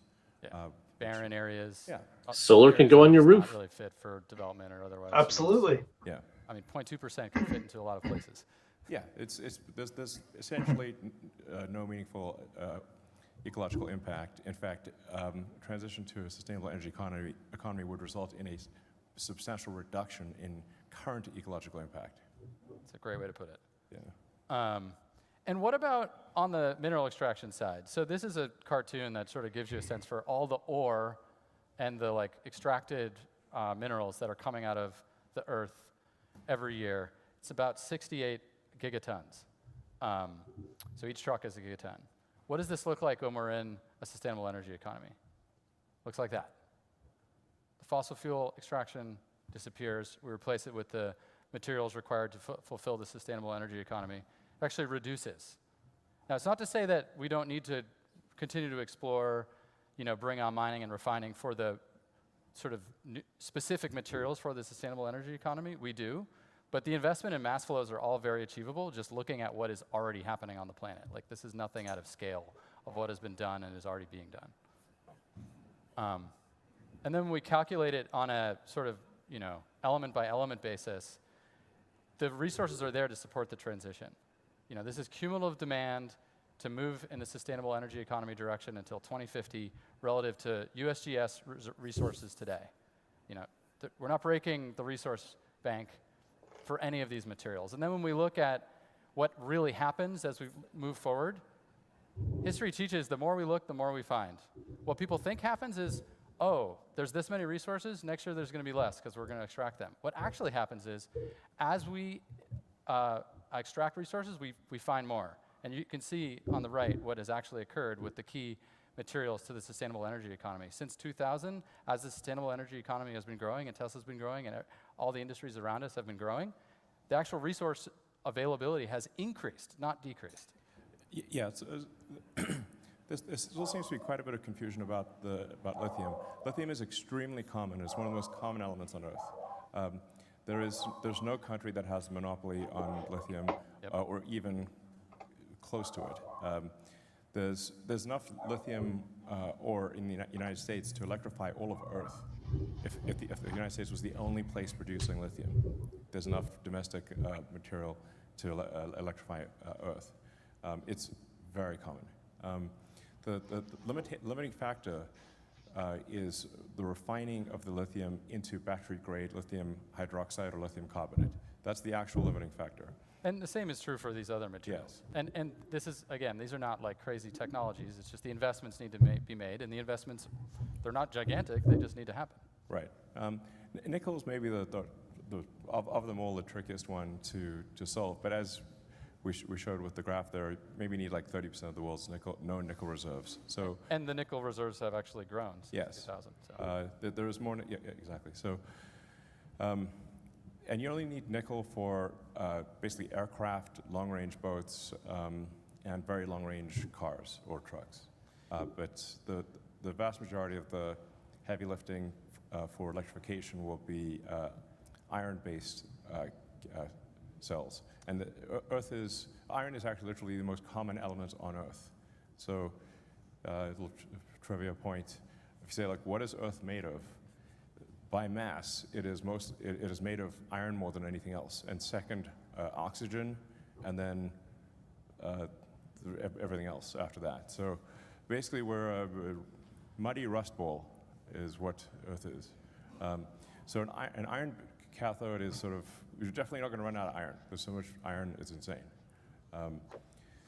So that's, yeah. So. Yeah, and ultimately, this resource extraction, we go through this effort, we build these batteries, and then we recycle these batteries. So ultimately, we're doing this to build this sustainable energy economy, but the maintenance amount of ore that we require is really an order of magnitude or more, less, because of recycling. You don't get that with fossil fuel. So in the fuel. end, a sustainable energy economy is within our reach, and we should accelerate it. Yeah, I mean, so this is really the main message of today. And I really wanted today to be not just about Tesla investors who own stock, but really anyone who is an investor in Earth. And what we're trying to that should be all of us. A message of hope and optimism. and optimism that is based on actual physics and real calculations. It's not wishful thinking. Earth can and will move to a sustainable energy economy, and will do so in your lifetime. Thank you. Yes. Thank you. And I just want to welcome up Lars and Franz to the stage.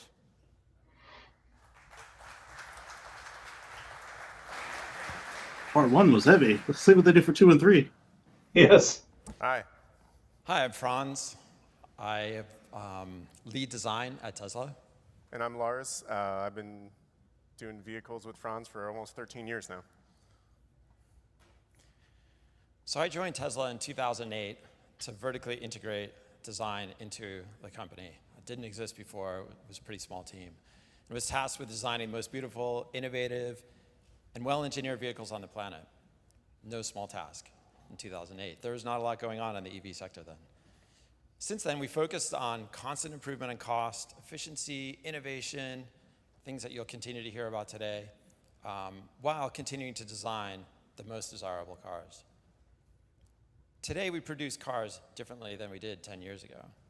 But the end result is always an exciting, futuristic, and desirable set of vehicles.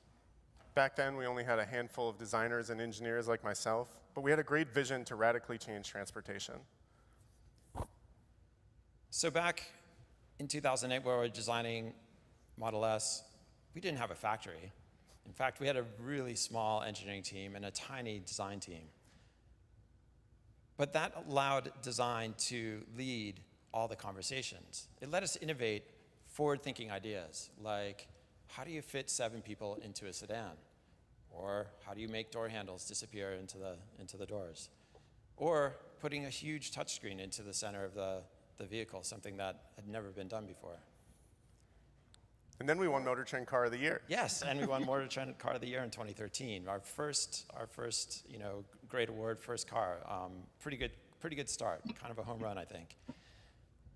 But that whole process resulted in a linear process that you see on the screen. We designed first, then we engineered, and then we figured out how to manufacture it. Yeah, I mean, I think that's really important. When we were designing the car together, we didn't even know where we were going to build it. And so we came up with... I didn't even know Lars when we were designing. That's true. So once we got Fremont, we were very fortunate, and we figured out the manufacturing solutions sort of like we were flying a plane and putting the wings and building the engine at the same time. So we knew we had to do better. Yeah, we knew we had to be better in order to scale. And as part of the master plan that you've read, Model 3 needed to be a smaller, more efficient, and more affordable version of Model S. But it had to be equally great. It had to have all the things that people loved in their Model S or Model X, but be much more affordable.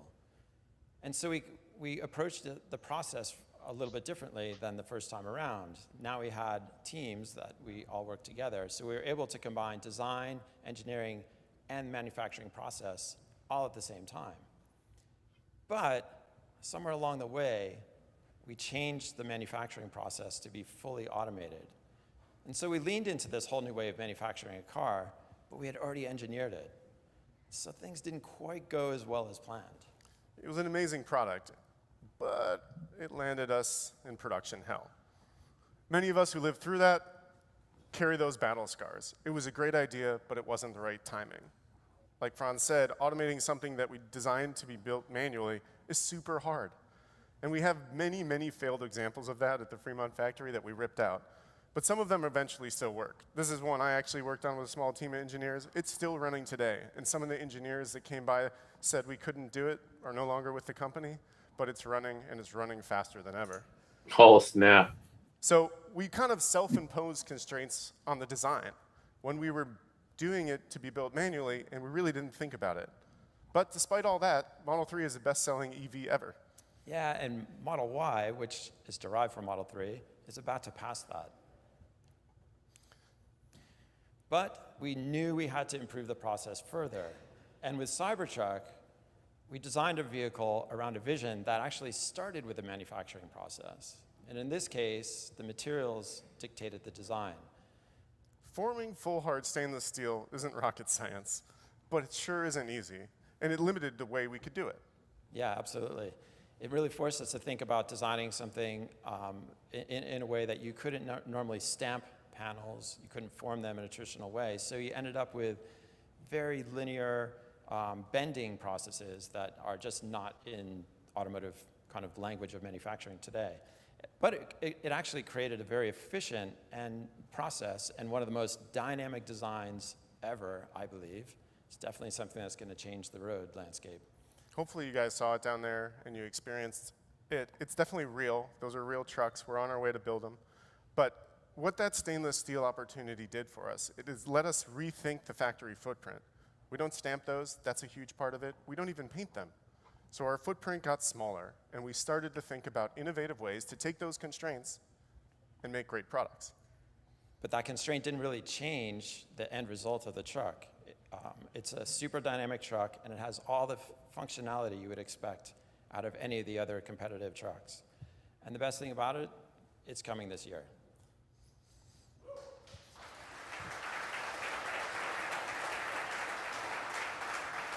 So ideally, after all that, we would design, engineer, manufacture, and plan for automation happening together. It gives us the opportunity to question requirements. This is something that is fundamentally only available at Tesla. In the places I used to work and the top manufacturing companies in the world, they don't sit together. Yeah, we are one team. Nowhere I know has all these teams together thinking about these processes from the very beginning. In fact, all of those engineering teams, manufacturing, design, automation, they're all in one org. They all report to one person. We can't point fingers at each other, so we have to solve them together, which is the best way to innovate. The traditional way of making a vehicle is this. You stamp it, you build a body in white, you paint it, and you do final assembly. And what's interesting is these shops are dictated by the organizational structures that exist, and they're dictated by the boundaries that exist in the factories that are laid out. If something goes wrong in final assembly, you block the whole line, and you end up with buffering in between. This is at the tail end of its manufacturing optimization. Henry Ford first invented this assembly line in 1922. It's been 100 years, and it's really hard to make a change after 100 years. And when you watch it happen, it's actually really silly to a guy like me. You take all these stamp panels, you put them together, then you put them in a framing station, you build a body that looks something like a car, you put the doors on, and then you paint them. Once you get the color, you take the doors off, and then you start putting the interior inside the car. It comes in through the openings that already exist. I wish it went in like this big piece like this, but there's actually people coming in and out of the car. There's awkward movements. Then we lift the car up, we put stuff from underneath it, we put it down, then we put the seats in the car. Doors back on. Finally, we close it all out with glass, and we bring those doors that went away for a trip, and we put them back in the car. Most of the time, we're doing this with a big, giant car and moving it and doing really nothing to it at all. What's funny, though, in this kind of whole process is that just recently Toyota just called this an engineering work of art. True. The Model Y. That was humbling, but at Tesla, it's not good enough. If we're going to scale the way we want to do, we have to rethink manufacturing again. As part of the master plan, we have to make another step change in cost. We started this on Model Y when we made these huge giga castings, and we deleted hundreds of parts. We simplified assembly with the Model Y structural battery, where we decided the floor should be a part of the car. The battery is the floor. We put the seats in the interior on the battery, and we bring it up through a big open hole, and we assemble it. And this allowed us to do things in parallel, fully rethinking the process and reducing the final assembly line by about 10%. And we thought maybe we could do this other places. Yeah, I mean, in a way, the constraints become part of the solution rather than a problem. So when you think about what I'm trying to say, I really want to hammer this home. When you have a car Model that's Next. about 5 meters long, and you have people working around it like we did in Model 3, and we change that to this process where we take different parts of the car, and we can do more at the same time, like we did with the Model Y structural battery pack. What you see here is us doing that on the front part of the vehicle, or the rear part of the vehicle. That means we can get more people working on the car, or robots, working on it at the same time. That means we have better operator density, less time doing nothing. I call that space-time efficiency. It has nothing to do with quantum mechanics. We can have that conversation later. But we get 44% more operator density, which means more work, less time walking back to the station, 30% improvement in space-time efficiency. And because we're not building it in and out of the car with those slow movements of those robots I showed you from production hell, when we go to automate it, it's going to be a lot easier. In the end, that will probably look something like this, where we balance parallel and series manufacturing in a way where we only do things that are necessary, with a much shorter final line, blocking a lot less of the entire rest of the factory, so we can optimize material flow using the best practices. And what that means, it's going to look something like this, where we build all the sides of the cars independently, we only paint what we need to, and then we assemble the parts of the car once and only once. We put them where they need to go. The interior is attached from a bottom-up or a top-down strategy, so there's more access for those robots and people. We aren't moving heavy objects around and doing nothing to it. And it means we're doing more work on the car more of the time. And then when we take all of these tested sub-assemblies and we put them together, we finally assemble the car only one time, putting the sides on with all of their parts to a front and rear that was already assembled, carrying the floor in with the seats, and finally boxing it out with the doors one time, just like CyberTruck. So in the end, you get the same car, but it's not going to be a Model Y. Yeah, this is not. Yeah. This is a Model Y for illustration, not the next-gen vehicle. In the end, what does that mean? To increase the scale and adoption of electric vehicles on the orders of magnitude that we just showed you, we have to make constraints part of the solution. It leads us to greater than 40% reduction in footprint, which means we can build factories faster, with less CapEx and more output per unit. Faster, less CapEx, more output per unit dollar. Zach's going to go into more details on this later, but it also means through this innovation and some of what my other engineering colleagues are going to talk to you about in the future, we'll reduce costs as much as 50%. This is the 2-for-1 concept you hear me and Elon talking about on earnings calls. Yeah, so I think our track record proves that we can deliver the best cars, and we deliver the best cars in spite of, because of these constraints.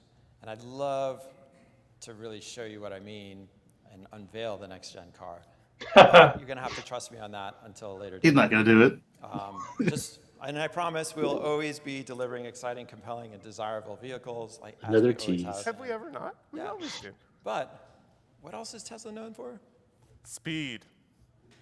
So with that, I want to bring on Colin, who's in charge of making our cars go fast.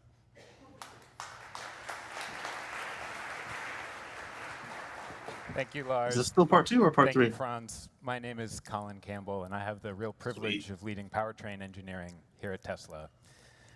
We make the fastest cars that you can buy for the money, whether they're electric or gas. And the Model S Plaid that we're looking at here, it has more than 1,000 horsepower, and pound per pound, the motors in that car are as powerful as jet engines. Our cars are super fun. People absolutely love driving in them.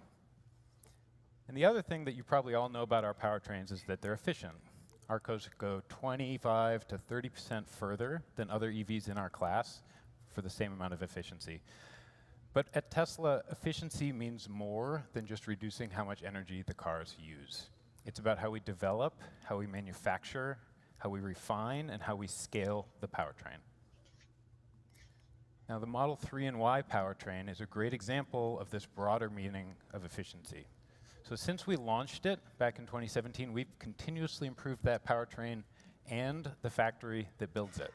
So the drive unit, the engine of the car, is 20% lighter for the same power. We use 25% less heavy rare earths than when we started.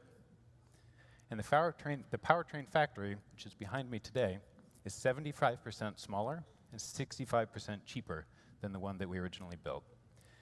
And what I really want to emphasize is that we did all of this without compromise. Our cars are just as powerful, they go just as far, they cost the same or less, and the factories have the same output.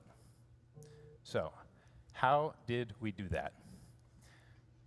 We did it by designing the entire vehicle and the entire factory together as one company. And this sets Tesla apart. We have small and highly capable teams And to make a critical decision, we can have the battery cell chemists, the mechanical engineers, the manufacturing engineers, the supply chain team, the automation designers, the software programmers, all in one room, working together in real time. And that allows us to make decisions that are best for the whole car and to make them really fast. And that approach is unlike traditional automotive engineering, which is really fractured. And if you were to go buy like a premium German electric car, the engineers who designed the drive inverter in that car, they did not work for that car company. They worked for a contractor. And at Tesla, we designed the entire car and the factory that built it.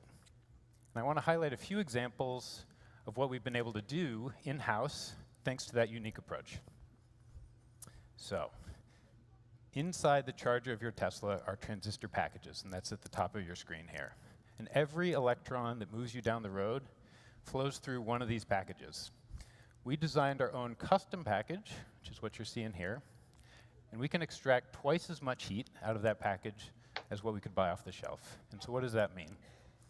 It means that the silicon carbide wafer that's inside those packages can be much smaller. And silicon carbide is an amazing semiconductor, but it's also expensive and it's really hard to scale. So using less of it is a big win for us. And then on top of that, orchestrating all of these transistors and making them switch in the right ways is computationally extremely intensive. It used to require 4 microprocessors, which are shown here in the bottom left. We have developed our own custom microprocessor. It's purpose-built for high-power electronics. It's half the cost, and it does, in just one, the job of all of those 4. And these are just 2 examples of many that I could use to showcase our expertise in high-power electronics. And that expertise has allowed us to take the cost of the chargers that were in our Model S when we launched it in 2012, both the cost and the mass, and cut both of those in half. And even more important, the power electronics, they're central not just to our cars. They're also central to our superchargers and to our energy storage products, and Rebecca and Mike will be talking more about that. So in addition to the work that we've done in software and hardware, we've also done a lot of work in-house on software. So this is the drive unit for Model 3 and Y, and if we take a cross-section, we see the stator and the rotor, and they're responsible for the core function of the drive unit, which is converting electricity into motion. And our custom software lets us simulate the rotating magnetic field that is responsible for that conversion. And getting that simulation exactly right, it's central to the cost, the weight, the size, and even the sound of the drive unit. And now, you can buy software that will do all of this, but our tools are faster, and they're more accurate, and that was not easy to do. And that allows us to quickly iterate through millions of possible drive unit designs to find the best one. I want to highlight one more area where Tesla really excels because we integrate work that is often farmed out. So when you are making a new product, it's not enough to think about the product itself. You have to think about how you're going to make it at scale. So at Tesla, our powertrain and our powertrain manufacturing equipment is both designed under one roof. The engineers who are designing the motor, they are in the same room as the engineers who are designing the machine that's going to put that motor together. And that collaboration pushes us from day one to design products that are not only high performance, but are really easy to assemble. So, all of this expertise that we have in the powertrain team, in hardware, in software, in manufacturing, it's going to have a major impact on our next platform. In our next powertrain, so those silicon carbide transistors that I mentioned that are key component but expensive, we figured out a way to use 75% less without compromising the performance or the efficiency of the car. And of course, we know that battery cell supply is one of the constraints on the scalability of EVs right now. Our new powertrain is compatible with any battery chemistry. And that will give us great flexibility in battery sourcing. If we want to make EVs more accessible to people, they have to be cheaper. We've reduced the drive unit cost to about $1,000. And we don't think any other automaker is even close to that number. Finally, the bigger a factory is, the longer it takes to build. All if we can in build cost. the same number of cars from a smaller factory, we are going to be able to scale EV production faster. our next powertrain factory is 50% smaller than the one that's behind me today, even though it has the same capacity. Nice. All of these improvements, Mexico? I think, are going to be transformative for the adoption of EVs and our ability to scale them. There's one more thing. And they have the land to build it already in Texas. So I talked about how we had reduced the amount of rare earth in our powertrains. And as the world transitions to clean energy, the demand for rare earth is really increasing dramatically. And not only is it going to be a little hard to meet that demand, but mining that rare earth, it has environmental and health risks. So we want to do even better than this. We have designed our next drive unit, which uses a permanent magnet motor, to not use any rare earth materials at all. So how does all this fit into the master plan? We can make lower cost products that are still efficient and compelling, and we can make them at scale. We're going to use less of constrained commodities, silicon carbide, rare earths. We're going to build them all in compact and high output factories that are easy for us to build quickly. We're going to make that easy to scale powertrains all the way up to the levels that Drew and Elon mentioned at the beginning. And this achievement, like all of the achievements that I mentioned today, it's only possible because of the incredible people on our powertrain teams. They are absolutely committed to the cause of sustainable energy, and that is why we can do what no other company can do. Thank you. Period. Yeah, we can do what no other company can do. Mic drop. So next I'd like to welcome my colleagues Steve Bannon and David Lau. Thanks, Colin.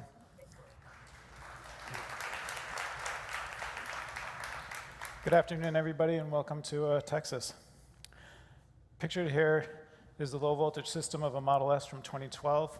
This car was primarily designed with vendor source controllers integrated by Tesla.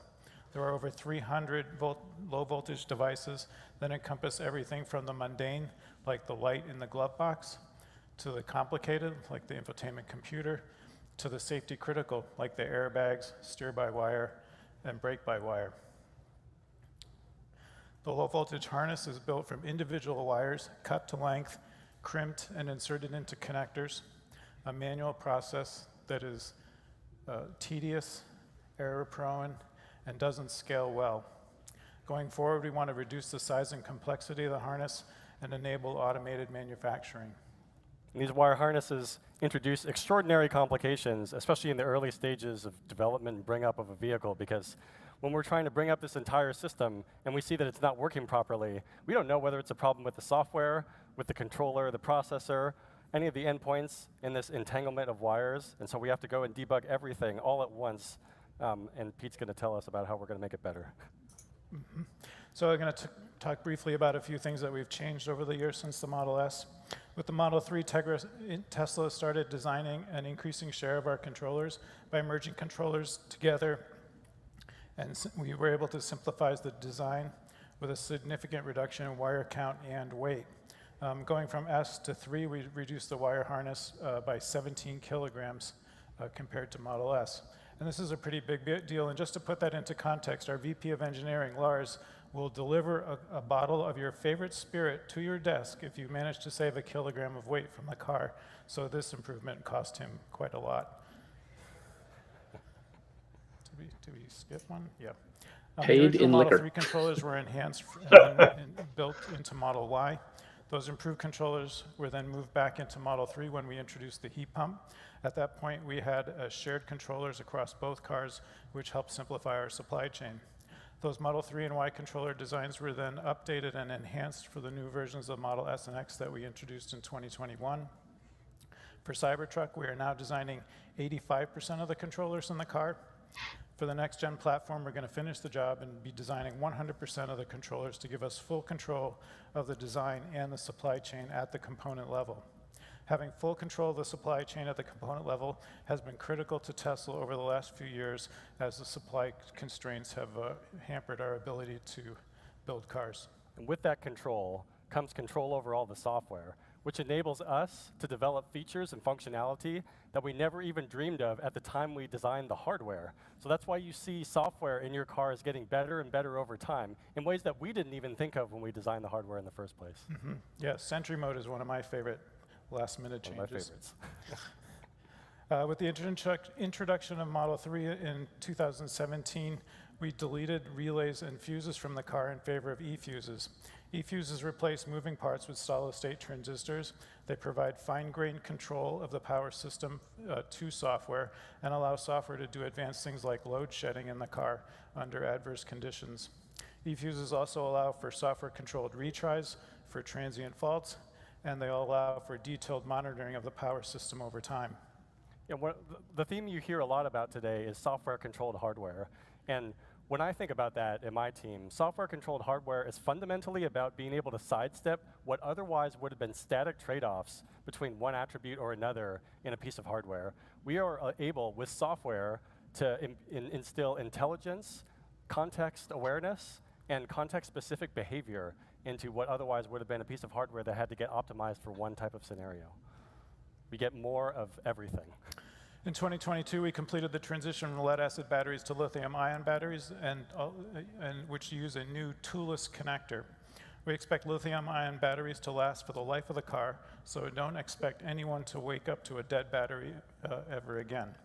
This eliminates a major source of failures for our car, and the toolless connector makes it easier to service the car, and it also includes a software feature to allow validation that the connector has been properly installed at the end of a service event, which removes another source of failures in our cars. Obviously, the mass and volume savings are also significant, which is super helpful. At Tesla, we're always trying to improve every single component in the car, and a nice example of that is the 15-inch display that was originally shipped in the 2017 Model 3. Over time, the cost of the display has gone down 24%. We've been able to reduce the weight by 12%, and we've reduced the power by 33%. At the same time, we've increased the brightness of the display by 50% and improved the color accuracy. So this is one of our favorite things at Tesla, is to make a component cheaper and better. At Tesla, the drive to improve efficiency in the car is never ending. I think of it as like peeling a carrot. You just take a swipe at it, a little bit falls off, doesn't really make much of a difference. But if you just keep at it, over time it accumulates into a pretty significant improvement. One of the changes that we're looking to make right now is to change something that's been steady for the last 60 years, 12 volts. 12 volts has been, as I said, for 60 years. The demand for power in the car has been steadily increasing to the point where we now have to have pretty large wires to drive over 200 amps of current around the car, which increases the mass and cost. With CyberTruck and all future Tesla platforms, we will be moving to 48 volts. This reduces the current needed by a factor of 4. And since power loss in the harness is resistance times the square of the current, a 4x reduction in current leads to a 16x reduction in lost power while distributing energy in the car. That allows for smaller wires, smaller e-fuses, and smaller controllers. It also allows us to make those heat sinks smaller, or in many cases, remove it completely, all benefiting the car in terms of mass and weight. Big improvement. 48 volts is the future for low voltage design at Tesla, and likely the rest of the industry in due course. We welcome and encourage other OEMs 4X. and the entire supplier network to join us on this evolution. You bet. The number of wires in the car is driven by the number of endpoints that need to be powered and controlled. In the past, centralized control has led for wires spanning the entire car. For CyberTruck design, we have moved to a local controller where the wire is connected to the nearest controller, and those controllers are connected over Ethernet. Wires are routed to the nearest controller where the data is converted into a network packet for transmission to the correct location in the car. To be effective, the network must be reliable, have low latency, and low jitter, and these are all attributes that we've been able to achieve with the current design. The design has eliminated most of the cross-car wires in CyberTruck, and with the next-gen platform, we're going to finish the job and eliminate all of them. This consolidated vehicle network allows us also to make a whole lot more dynamic changes on the fly to how components in the vehicle talk to each other, rather than the traditional approach of separate CAN buses that are spread throughout the vehicle and fixed in hardware. And one of the nice things is that you can see the entire vehicle through a single connection, which wasn't possible in the past for debug. For the next-gen platform, we're looking to optimize the controller design across the entire car and across all of the organizations, not just for a given subsystem. Simplifying the wire harness will enable automation. 48 volts will allow us to reduce the size, mass, and cost of the low voltage system, and is one of the key things to enabling us to scale production of the Is low that 2 voltage screens in systems CyberTruck there? for the Master Plan 3. David? Maybe. No, it can't be. So I joined Tesla in 2012, and even in those very early days of the Model S, we already had the ability to update software over the air in all of the controllers throughout the entire vehicle, at a time when other cars were just starting to update software in only their infotainment units. And furthermore, we've had sophisticated, anonymized data logging and telemetry capabilities that allow us to understand how the fleet is doing, what customers are doing with it, and how it's responding in the field to that usage. Remember the miles These tracker they used to have on the capabilities website? Combined, OTA updates and data insights give us the ability to iterate quickly on our software and to maximize the amount that we learn and proceed and the progress that we make in every one of those iterations. We've used these capabilities to inform countless design decisions in both software and hardware. Yeah, one example is that we were able to monitor and track the use of the sunroof in our cars and found that our customers never use their sunroof. So we made this easy decision to remove it. Because it was always Very broken. rarely, yeah. Sunroofs for a while. Mine would leak water on my wife's lap, As cold another water. example, Ooh, we no. are able to use our collision data So we didn't open it. to design Yeah. our crash safety systems for what happens in the real world, far beyond what regulatory and consumer ratings tests prescribe. And then furthermore, we're able to use that data to recreate in simulation all of those crashes every single time we make a change to the vehicle's design or to the software that controls the airbags and other restraint systems. Here on this graph, the gray dots that show up first are specific crash tests that are prescribed by regulatory and consumer ratings agencies throughout the whole world. And the rest of the color that fills in around and on top of it, those represent the crashes that we've seen happen in the real world. Those are what we design for and what we test to. Right. And last year, this data was used to change the algorithm for seatbelt tensioning to reduce injuries in the field, which was OTA to all of our cars.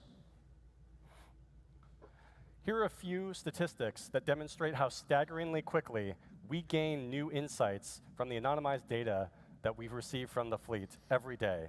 Every day, 123 million miles driven, 1.9 million charge sessions, and those rates are only increasing as we deliver more and more cars into the world. As another example, we've analyzed patterns in the way the fleet drives and charges to optimally size battery packs for our next generations of vehicles. And you'll hear lots of other examples throughout the rest of the day about how we're using data to inform decisions in the product and in manufacturing. So you've heard a lot from Pete, Colin, and others about how important vertical integration is for us in hardware, but it's especially important for us in software. And this is extremely difficult from the way the rest of the traditional automotive supply chain is set up.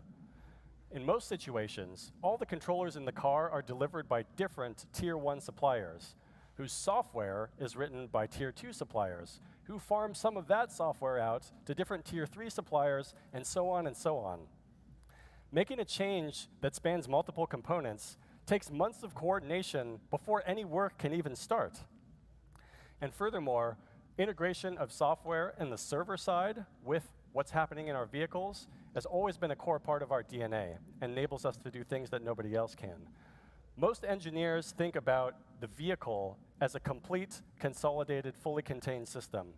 But in the software team, we think about the system as including the vehicle as well as all of our back-end server-side applications and infrastructure and the resultant feedback loop from the entire fleet that informs all the decisions we make as an engineering team. For example, we recently released a feature in Model S and X that automatically, predictively adjusts and raises the suspension for ride comfort before the car hits a section of rough road. We do that by leveraging the fleet to generate a map of road roughness everywhere our cars drive. Sounds pretty simple, but requires coordination of software across a number of different components inside and outside of the car. The restraint control module, whose inertial measurement unit senses the road roughness, the autopilot computer, whose GPS module and localizer figure out where the car is in the world, our navigation server, which aggregates the anonymized telemetry from the fleet and annotates our map with things like updated speed limits, lane topology, and now, road roughness. The onboard navigation engine, which looks ahead of the route that the car is traveling on and determines whether things are about to get rough. And finally, the air suspension controller, Hang on, which it's takes about to get all of rough. those factors into account and decides continuously whether it is appropriate to adjust the suspension for ride comfort. And before we released this feature to the world, we sent prototype versions of it to the entire fleet that ran passively in the background, sending us anonymous data Dark about mode. every time it would have engaged, which taught us exactly how it was Shadow going to mode, behave in the yeah. wild, in every environment, in every circumstance. Yeah, being able to test new algorithms in the background without impacting the car is really critical ability for us, especially for safety critical things like automatic emergency braking. And we've used it to iterate on early versions of our stability control algorithms, which were introduced to the entire Model 3 fleet in 2017 with extremely high confidence, even on a very foundational and safety critical function. Okay, so far you've heard me talk a lot about how we leverage our software systems to iterate quickly on the customer-facing product. But what I haven't talked about, and what we haven't said much about publicly in general, is how we leverage these capabilities in our own internal operations. So for example, in the early days of manufacturing Model S, we very quickly realized that there are a lot of different ways you could misassemble a car. You could forget to plug in a wire, you could not fully set a connector, you could pull a part from the wrong bin. So when we designed our manufacturing processes for Model 3 and all of our other vehicles going forward, we took a page from the software playbook, which says, test early and test often. And we applied that mantra to every single car that we build at every step of the assembly line. So now, when a production associate plugs something into the car, the central car computer sees that connection, confirms that it's the correct part for the type of car that's supposed to be built, installs a software update if necessary, checks configurations and calibrations, and runs a barrage of tests on that thing and all the other things that are connected to it. And if it finds an That's why the anomaly steering that column can't be moved. fixed purely with software, it throws an alert immediately that is displayed prominently on the vehicle's display, as well as sent to back-end command and control systems, so that a human can come over and fix the problem before the rest of the car gets built on top of it. And we're taking a similar approach. That's really in smart. service You've got a through big computer there. combination They're of using onboard it. vehicle Yeah. diagnostics, natural language processing applied to customer narratives when a customer schedules a service appointment, and a suite of internally developed tools. We are successfully diagnosing, scheduling, and ordering parts for over 33% of customer concerns in service. Yep, and we also use testers built around our own controllers to test sub-assemblies before they get to the car, which will be even more important as we go to Lars's unboxed assembly strategy. 100%. We'll know with extremely high confidence that before those boxes get put together, that they are assembled, they themselves are assembled correctly. Okay, you've heard at lots of other events about all the awesome things that our autopilot and AI teams are doing to make the car drive itself, bringing us into the future of autonomy. But we've also been thinking for years about all of the other pieces that we are going to need to manage a network of autonomous vehicles. A lot of this has been happening behind the scenes in the form of platform-level functionality that we'll leverage later. But you've seen some of it surface already in terms of features that our customers and our internal operations teams can benefit from. Like in 2021, we built on top of our mobile app phone key and gave our customers the ability to share their car with anyone by sending them an invitation in a text message or an email. Last year, we introduced profile synchronization, which synchronizes your seat, steering, and mirror positions, as well as your settings, media favorites, and stored navigation locations across all vehicles in your account. Internally, we have an app that allows our personnel in engineering, manufacturing, delivery, and logistics to view, locate, and drive all Tesla-owned vehicles at their site. And when customers bring their car into service, when they receive a Tesla-owned service loaner vehicle, we are starting at some locations to automatically add that vehicle to the customer's mobile app account, So that combined with cloud synchronized profiles and phone key, it's a completely seamless experience. As soon as the customer walks up to that loaner, it behaves and feels exactly like their own car. And all this is built on top of end-to-end encryption and cryptographically signed commands, so that customer data remains private and obscure, and the fleet only trusts commands from authorized parties. So that's a bit of a preview of all the pieces that we're building, looking ahead to our future of autonomous fleets. Synchronization, permissions management, security, and privacy. And that has been a whirlwind tour through some of the things that we're doing behind the scenes to enable the efficiency, cost reduction, and speed that we are going to need for our next phase of growth and for the next phase of the master plan. And so now, to tell us about the latest in full self-driving, I'd like to introduce Ashok.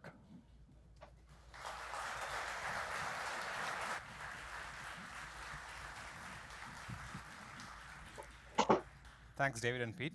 Hey, everyone. My name is Ashok Kelliswamy. I work on autopilot and self-driving at Tesla. I joined Tesla back in 2014, so I've been working on this problem for almost 9 years now. Yeah, some of you might be wondering, hey, what does self-driving got to do with the plan to a sustainable future? But it's actually a critical part of this plan, and here's why. Currently, when the car is not being used, it is sitting idly in parking lots, not doing anything. But when autonomy is truly unlocked, this car, instead of being idle, can go serve other customers. This fundamentally reduces the need to scale manufacturing to extreme levels, because each car is being used way more. But this is no trivial problem. Building a scalable self-driving system is, I think, one of the hardest real-world AI problems out there right now. Nonetheless, we at Tesla have made significant strides in making one of the most general systems at solving this problem. There are three main parts to get right to build a scalable problem. First is the architecture of the AI system. Second is the data. And third is the compute.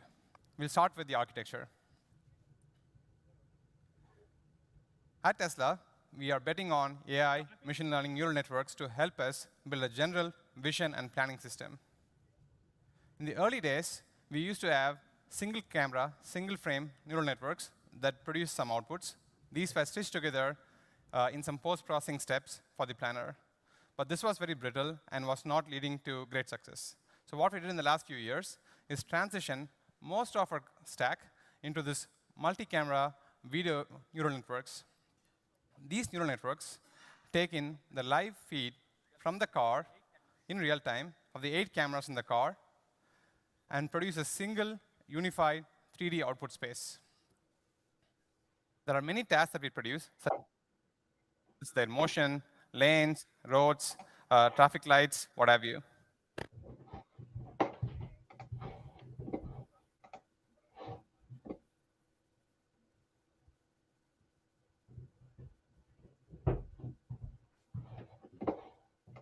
Motion of this truck next to us, and this helps the planning system to avoid a collision with this object.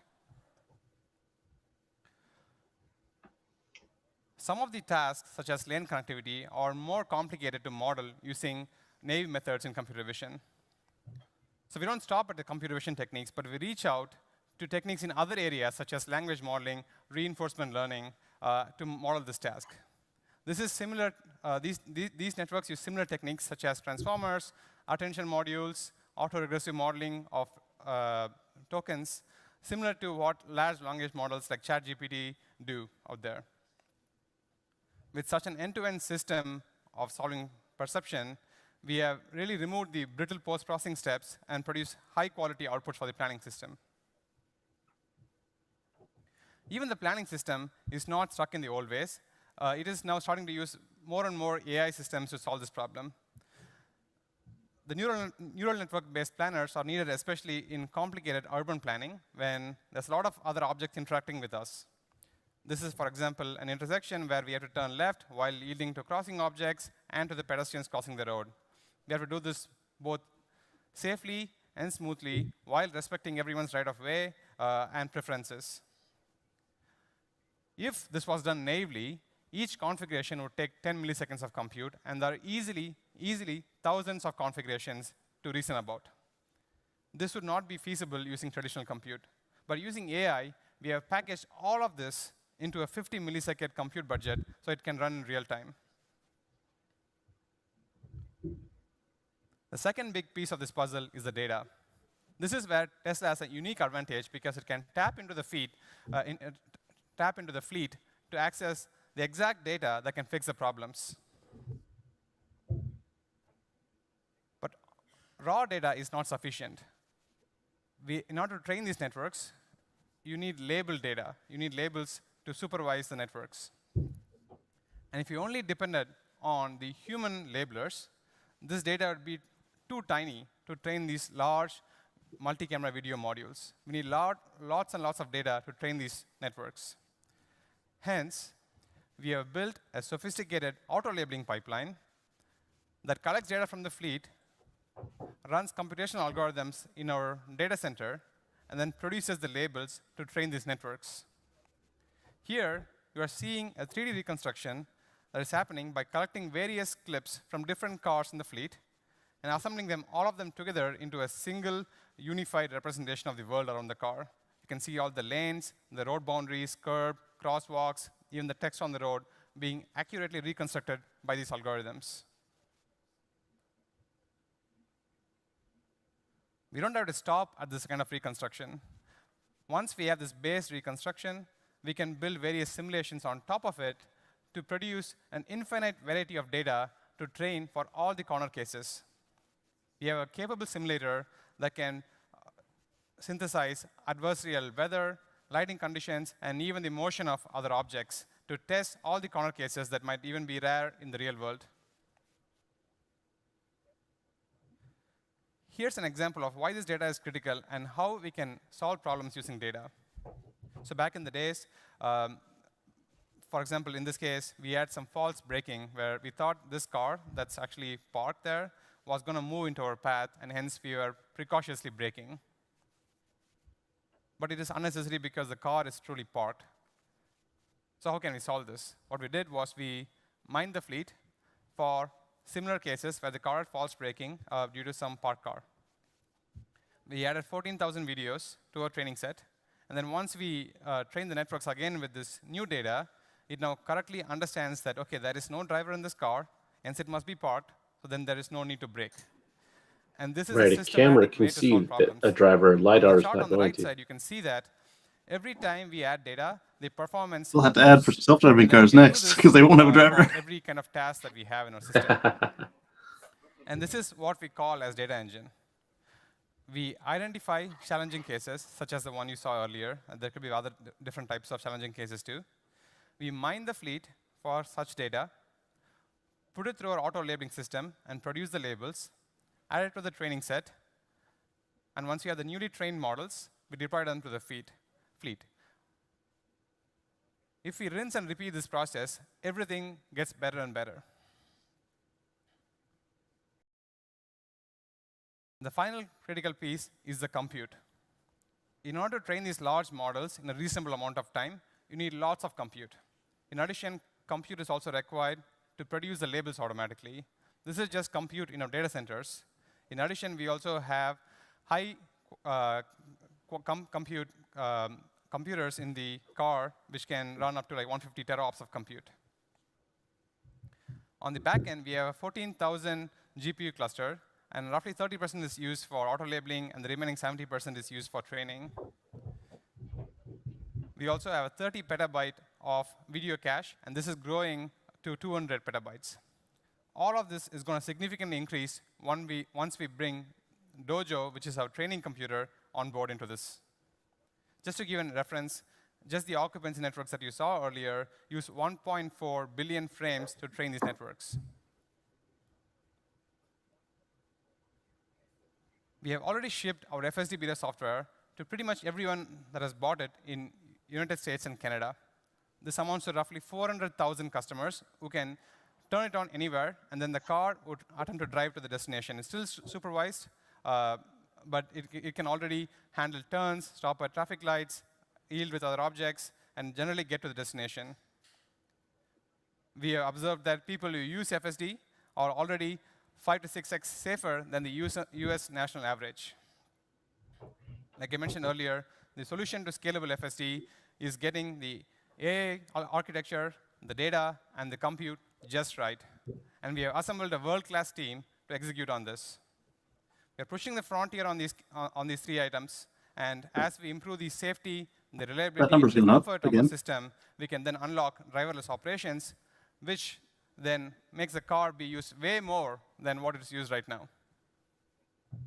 With that, I'd like to introduce Elon back on stage to give some more updates.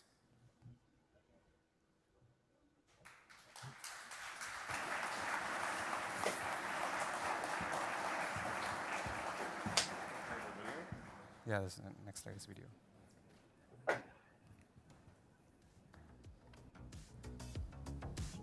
Optimus. All right, who said the robot? There it is. Just separate. Oh no, it's robot murder. Lab full of arms and legs. They've upgraded the hands.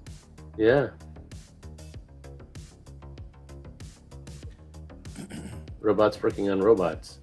Is he building a friend? He's building a friend! When we did AI Day, this version of Optimus didn't walk at all. So the rate of improvement here, I think, is quite significant. It's obviously not doing parkour. His shoe soles are pedal grips it is from your car. Copies, I suppose, of Optimus.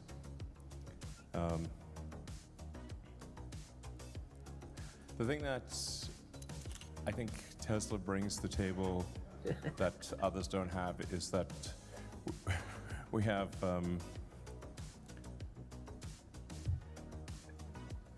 the real-world AI. We're the most advanced in real-world AI. So the same AI that drives the car, which you can think of the car really as a robot on wheels, and this is a robot on legs.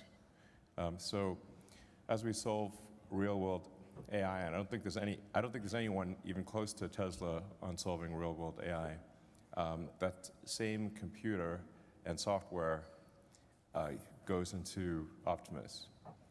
So it's not that helpful to have a humanoid robot if you have to program every individual action. It needs to be able to walk around autonomously and solve tasks. You should be able to instruct it in simple things by showing visually what the robot needs to do, or just telling it what to do. So I think that's a key advantage that we have. And then we also are good at designing things for manufacturing and then manufacturing itself. So the actuators in Optimus are all custom designed Tesla actuators. So we designed the electric motor, the gearbox, the power electronics, obviously the battery pack, and everything else that goes into Optimus. We were quite surprised to find how little was available off the shelf. Because there's a vast number of electric motors, gearboxes and whatnot, that are available in the world. And we found none of them were useful in a humanoid robot, literally none. So you have to custom design the actuators for a humanoid robot. And so the same team that designed the groundbreaking electric motors that are in the Model S Plaid designed the actuators in the robot. So, I mean, for practical purposes, what this means is that we should be able to bring an actual product to market at scale that is useful far faster than anyone else. And assuming that the things I'm saying are true, or at least you can put it, I think they are true. It's just a question of the timing. You start getting into interesting questions of what's the ratio of humans to humanoid robots? I think it might be greater than 1-to-1. Because you could sort of see a home use for robots certainly industrial uses for robots, humanoid robots. I think we might exceed a 1-to-1 ratio of humanoid robots to humans. It's not even clear what an economy means at that point. Since an economy is output per person times persons, but if output is much higher and there's no limit on persons, then what's the actual limit on the economy? We're still pretty far from Kardashev scales here, but we're getting there. So anyway, it's probably the least understood or appreciated part of what we're doing at Tesla, but will probably be worth significantly more than the car side of things long term. So charging. I think Rebecca's next for talking about charging. Charge.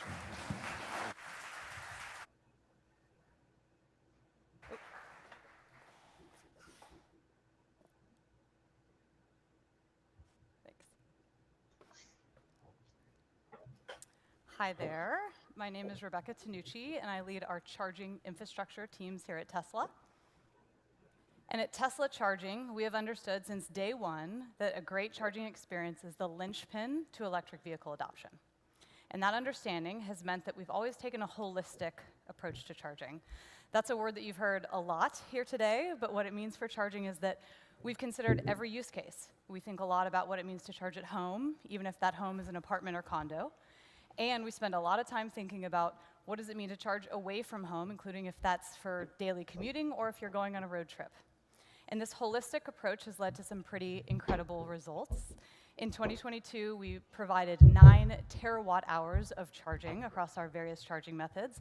Over 50% of that was supplied via convenient AC home charging. And when our customers are away from home, they can visit one of our 80,000 charging points. That includes 40,000 of our beloved superchargers. Now, getting here has meant that we've spent 10 years building charging infrastructure when basically no one else in the industry would do it.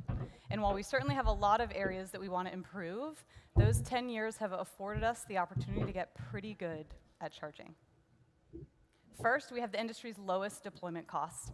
Our costs are often 20%, if not 70% lower than alternatives, and that goes for both our supercharging hardware and deployments and our AC charging product lines. A lot of reasons that we're able to achieve this, you've heard a lot of them here today. We're vertically integrated, we manufacture and engineer all of our own charging equipment. We share components across our different product lines, and on the supercharger side, we also install and operate all of our own sites. And that's led us to be pretty obsessed with finding new ways to innovate around installation. As an example, we have recently extended our excellence in manufacturing to how we build supercharger sites. We are pre-building 4-post supercharger units at our factory in New York. We load them on a truck, we truck them to site, and then we crane them into position. This method saves us 15% on our deployment costs, and we can install a site in a matter of days. Once we install a site, we also operate it really efficiently. Over the last few years, we've been able to cut our per kilowatt hour cost by 40%. Again, a lot of reasons for this, but one at the top of the list is we've focused on increasing our site utilization.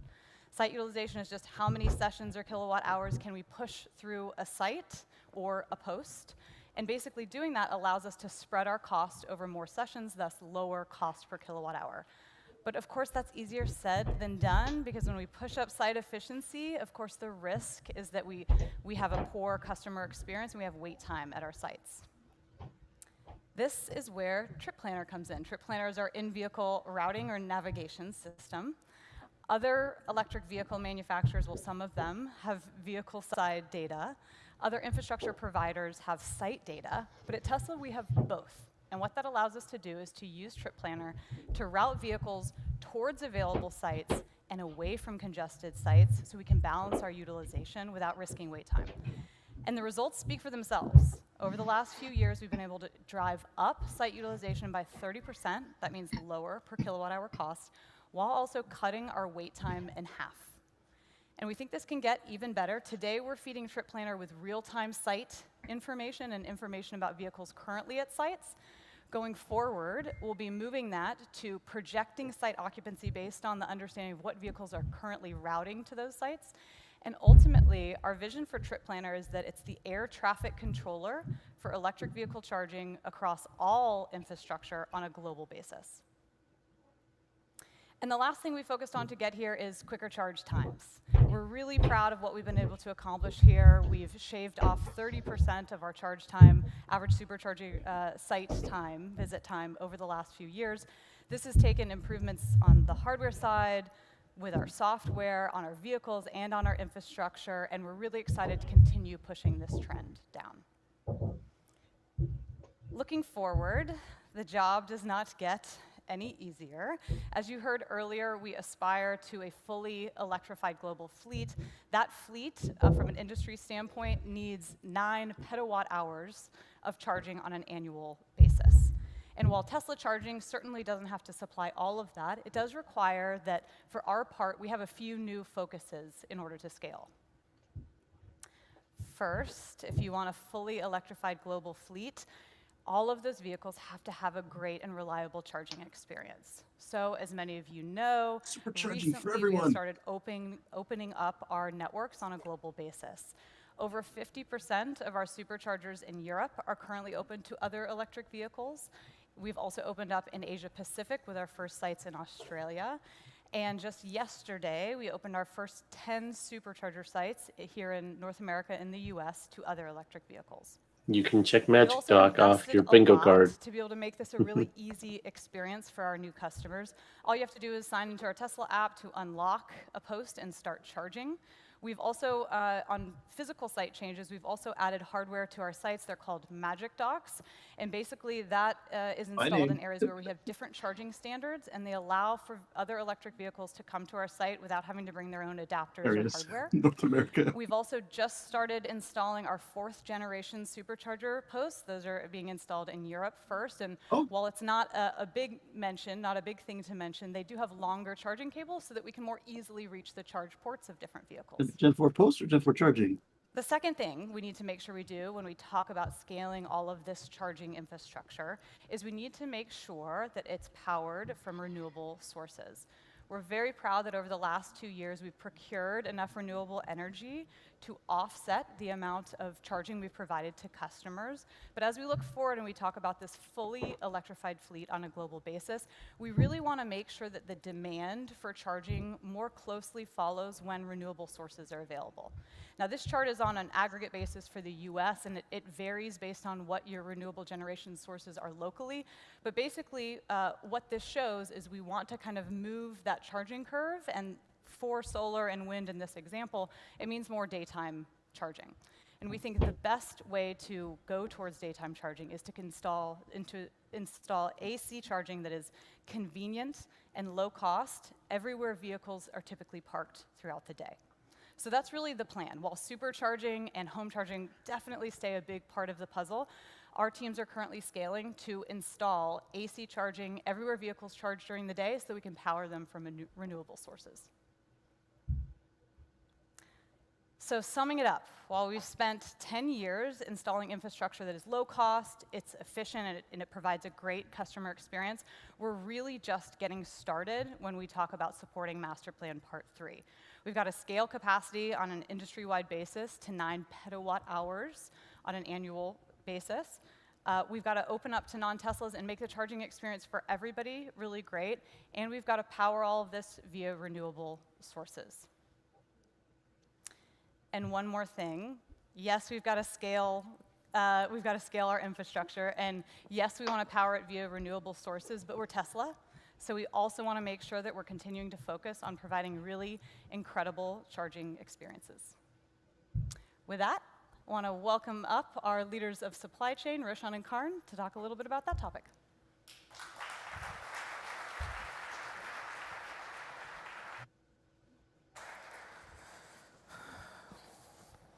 Thanks, Rebecca.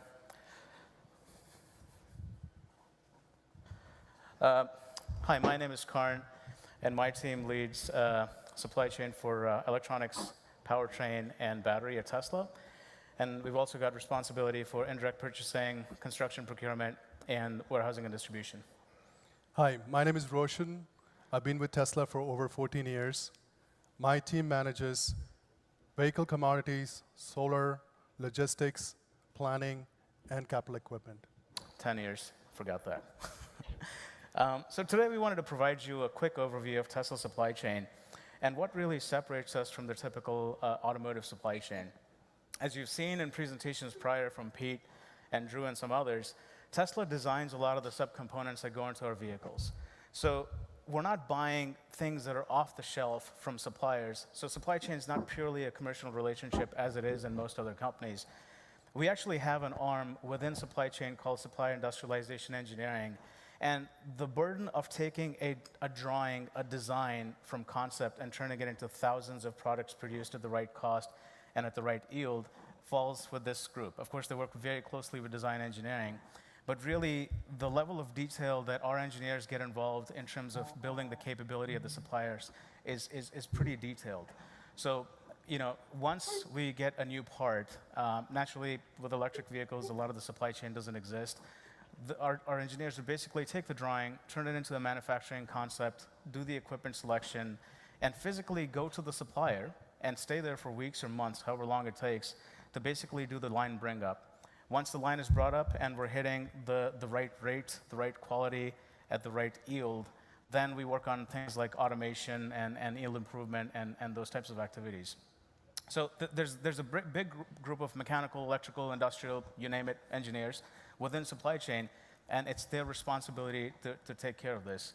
Now, this is a huge strategic advantage because we manage every detail of our supply chain, because we're so integrated with our partners that we know about issues before they happen. It's almost live. We've got dashboards, we've got connections, and across the 10,000 or so factories across the world that are making our components, we have a pretty good view of the health of those suppliers, and this has been a key asset in how we've been able to kind of manage things through a lot of different issues over the past couple of years. So, supply chain is a game of perfection. Perfection is a passing grade. It's like if one part doesn't show up, that line goes down, and our CEO finds out about it in less than 20 minutes. Tesla is very different than Apple. They outsource manufacturing, we do it in-house. So supply chain is kind of right in the middle. And perfection is increasingly elusive and very expensive if you kind of look at all the issues we've had to encounter over the past year. And today we're just going to talk about how we got through the past, and then what are we going to do going forward, and how are we going to get there. So let me draw your attention to this slide. On the left, you'll see a portfolio, our existing portfolio of products. Right at the top, you've got the S and X platform. In the middle, you've got 3 and Y. I think everyone's more than familiar with those. And then the Tesla Energy platform, which is a very high rate of growth for us. And you see, don't forget the solar and supercharger. And solar and supercharger. Thank you, Roshan. And you'll see a reduction and then we basically got the tier 1 and tier 2 parts. This might be boring, but a tier 1 supplier is any supplier that builds and supplies parts directly for consumption in our 5 factories. And our tier 2 supplier basically does the same thing for a tier 1 supplier. So they are the supplier to our supplier.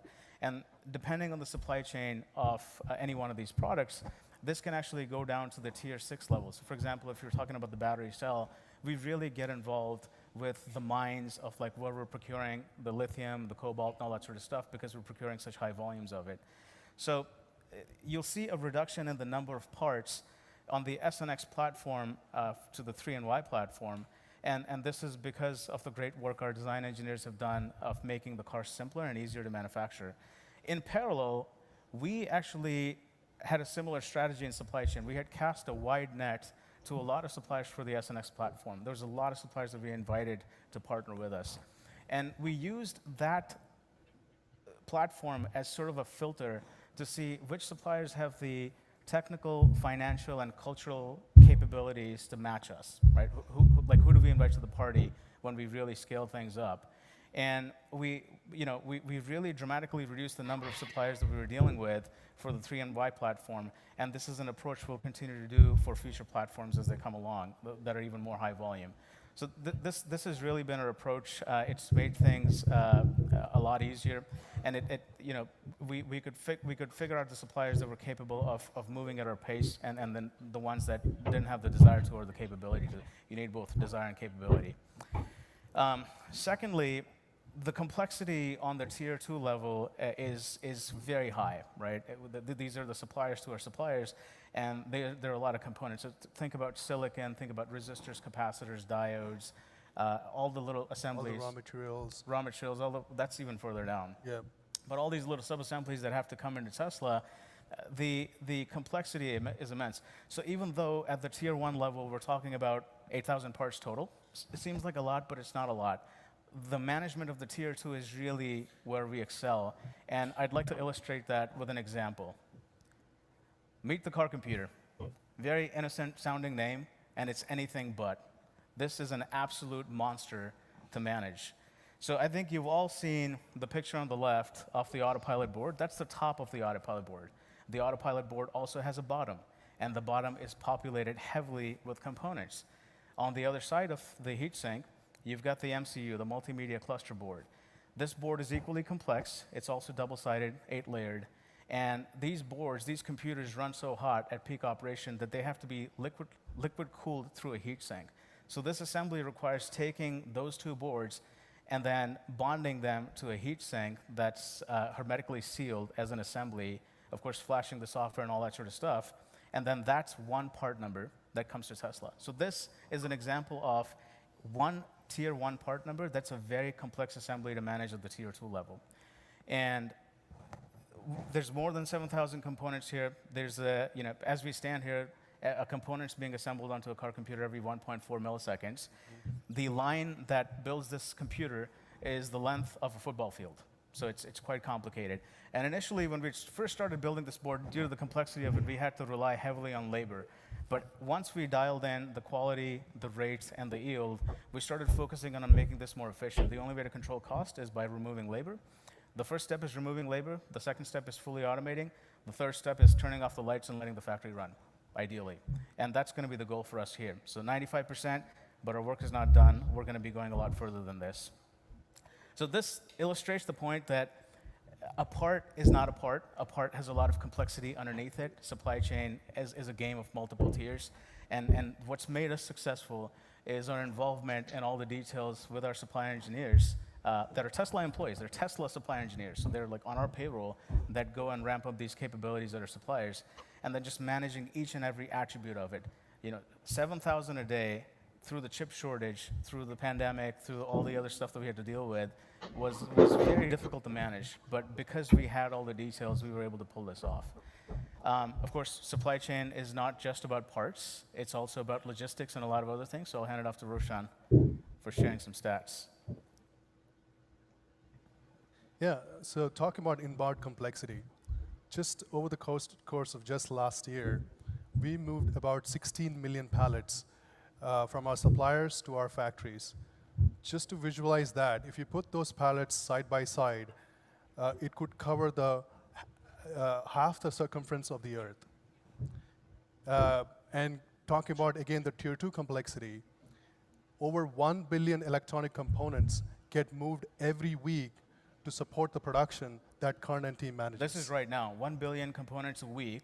Right. 52 billion a year. This is going to go up, by the way. And on top of that, we also have the responsibility to make sure the right component is supplied to the right service location to support the growing fleet of our vehicles. And we have about 685 service centers that these components need to show up just in time. And then we've also been, as a result of pandemic and even before that, we're working on dual sourcing and triple sourcing some of our critical components. As a result of it, we have suppliers around 45 countries in the world. Yeah, our approach really has been to bring the manufacturing of subcomponents closer to the point of consumption. It makes the supply chain more green because you're not burning diesel, moving stuff around. And it also gives us the security of supply of having multiple sources in case one factory gets taken offline. And that's how we got through pandemic also. Yep. So last 3 years were incredibly hard. Karn and I used to look a lot younger pre-COVID. But on a serious note, pandemic really changed the game of supply chain management. We were just not being a regular supply chain person. We were rolling up our sleeves and negotiating with state governments, city managers, mayors to help kickstart our suppliers to restart their operations. You know, there are some really inspiring stories where our supply chain team really fought hard to make sure that the factories don't go down. And it's also a testament to the resilience of our supplier partners. Having said that, you know, it was not all about resilience and never give up attitude.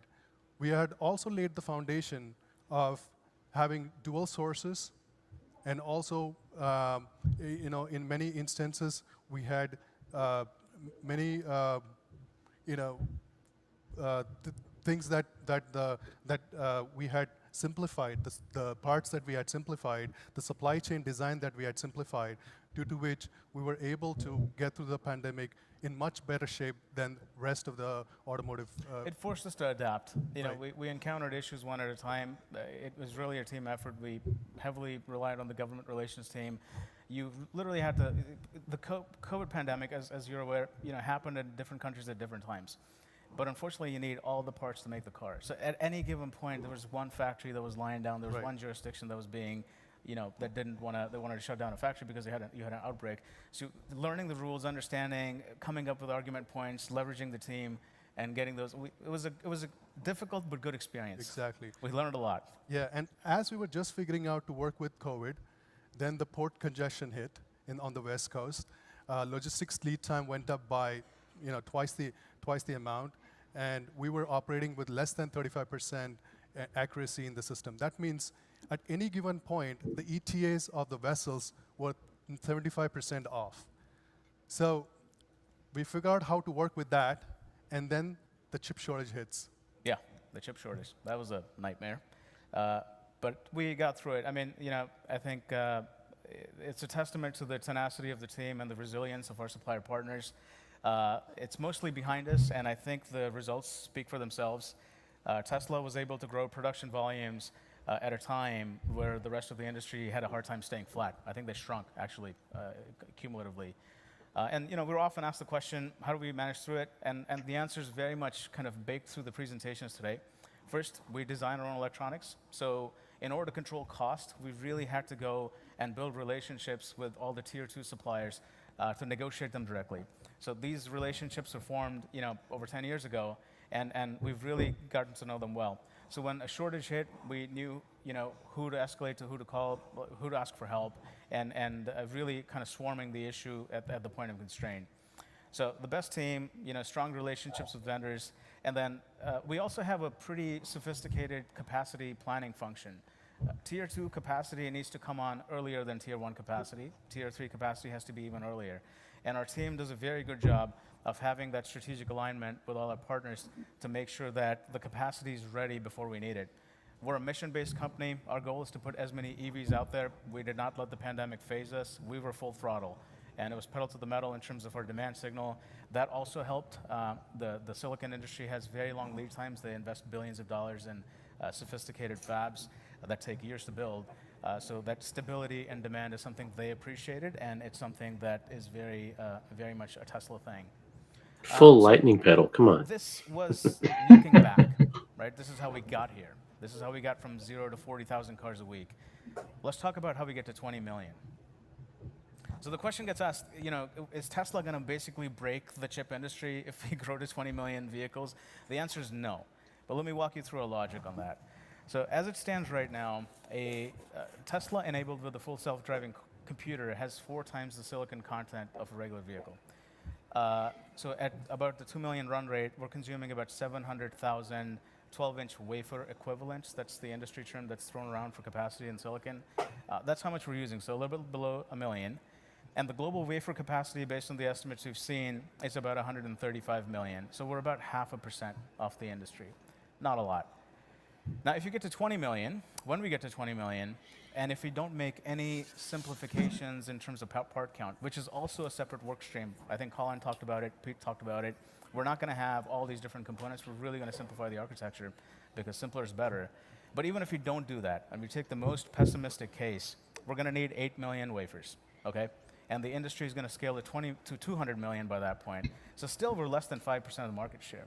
And if we run the same offense we ran all along and continue to work with our partners and invest in fabs and invest in capacity, we'll have the capacity ready by the time we need it. So I really don't see this as an impediment from a supply chain perspective to get to 20 million. Now, I would like to talk about a page that we took out of the electronic playbook and applied it to the mechanical side. Our vehicles use currently the heat pump-based technology for the thermal system. But before heat pump, our vehicles used to have a dispersed thermal system connected by hoses. Engineering was inspired from circuit boards and then created a system which was extremely integrated, where 60% of the system was the size of a basketball, where it contained about 100 components, 50 sealing interfaces, and several different manufacturing processes, all were packaged into this tight size. Now, why are we talking about this?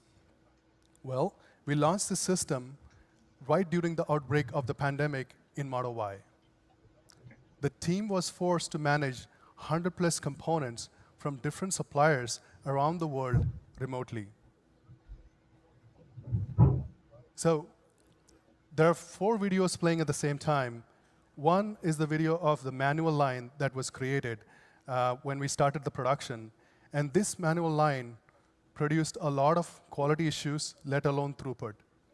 So we quickly pivoted to a semi-automated line.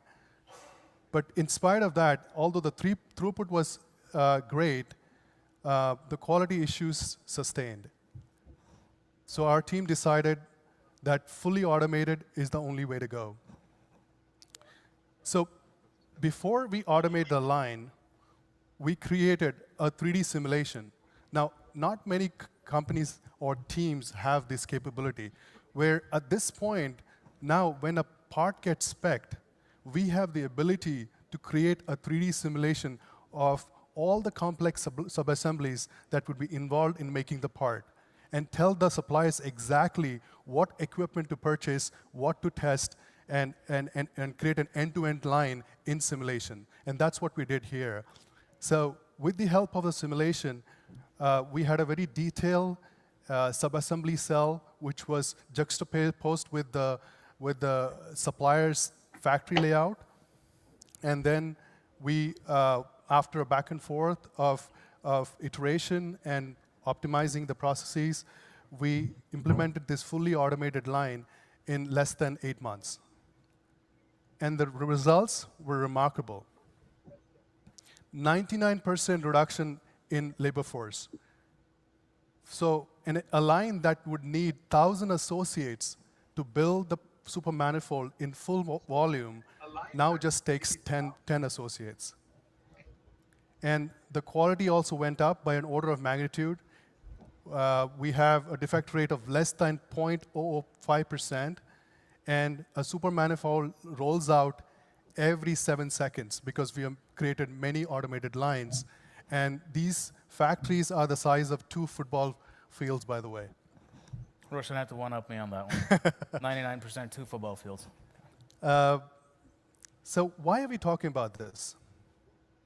In a world where labor costs are increasing, labor participation is decreasing, there is a huge turnover, and the cost of implementing automation is going down by 3x in the next 10 years. This is how we are thinking about complex assemblies, and we are going to push this type of thinking into our supply base more and more, who will be building our complex assemblies.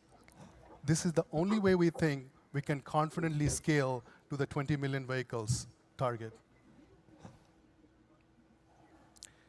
To summarize, we have laid the foundation in getting ready to execute Master Plan 3.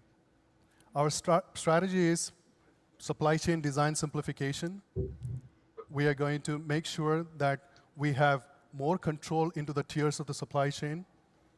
We are going to grow responsibly and sustainably with our long-term partners, and we'll automate. Yeah, it's like, going from 0 to 40,000 cars a week was tough. I mean, it took a lot of trial and error. It took a lot of learning. There was a lot of pain. There's a lot of mental scar tissue, as Elon calls it, through that process. But now that we're at that level and the foundation is set, going from 40 to 400 is not gonna. It doesn't really faze us. We have a capable team. We've got capable external partners that have gone through hell with us. Our leadership team is galvanized behind the mission, and we're gonna get it done. So I'd like to thank you for your time and hand it off to Drew and Tom for the next presentation. Thank you.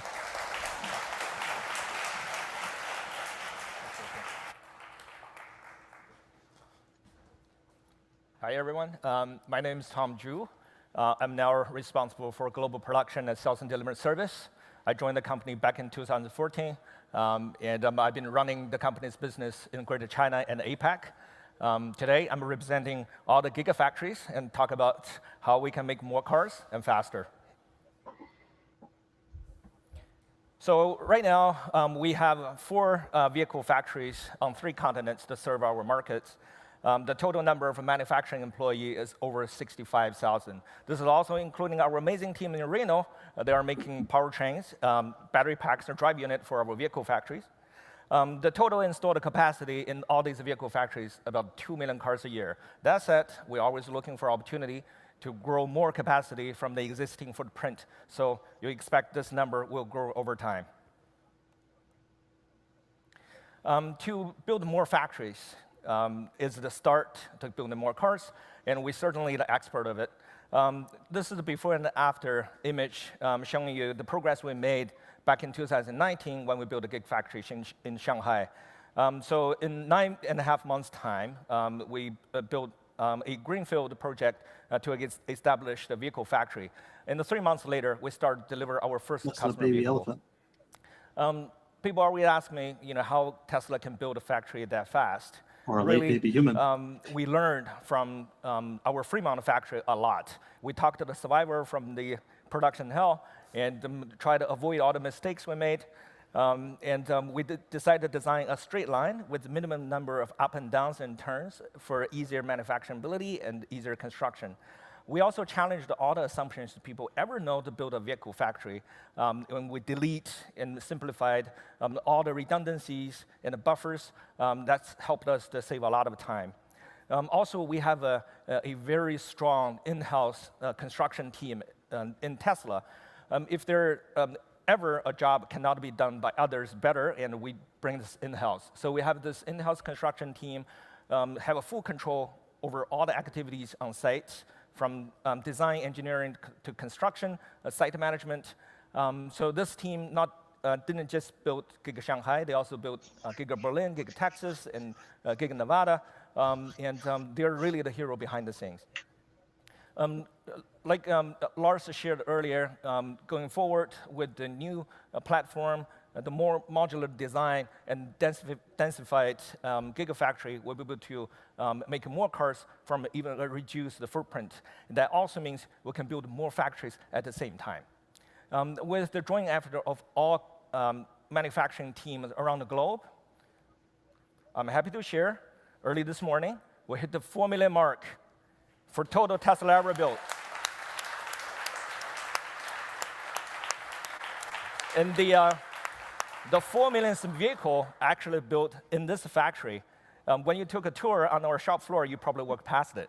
All right. So it took us 12 years to build the first million vehicle, and about 18 months to build the second million. The third million took us 11 months, and just shortly, less than 7 months, we built the 4 million cars. So we're getting better and faster. Exponential growth.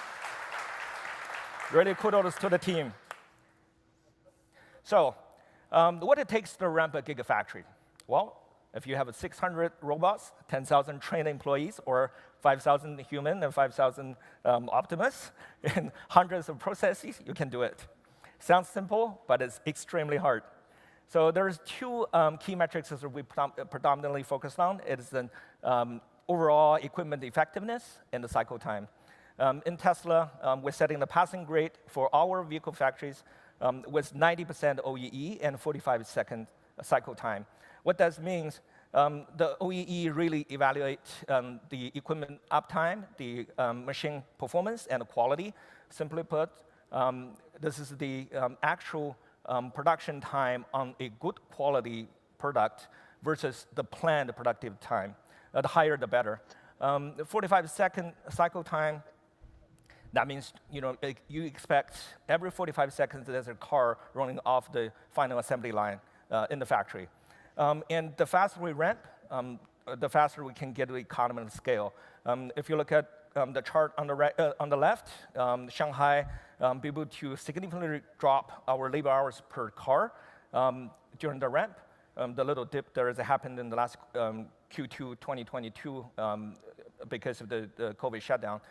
And on the right is the Fremont Model Y shop. Even this is a 6-year-old facility, the team there still be able to optimize the material flow, eliminate all the single point of failure, and drive higher output, hence reduce the labor hours. And actually, this factory keeps setting a new record. Yesterday, they just had a new factory daily record. Congrats, Fremont team. Absolutely.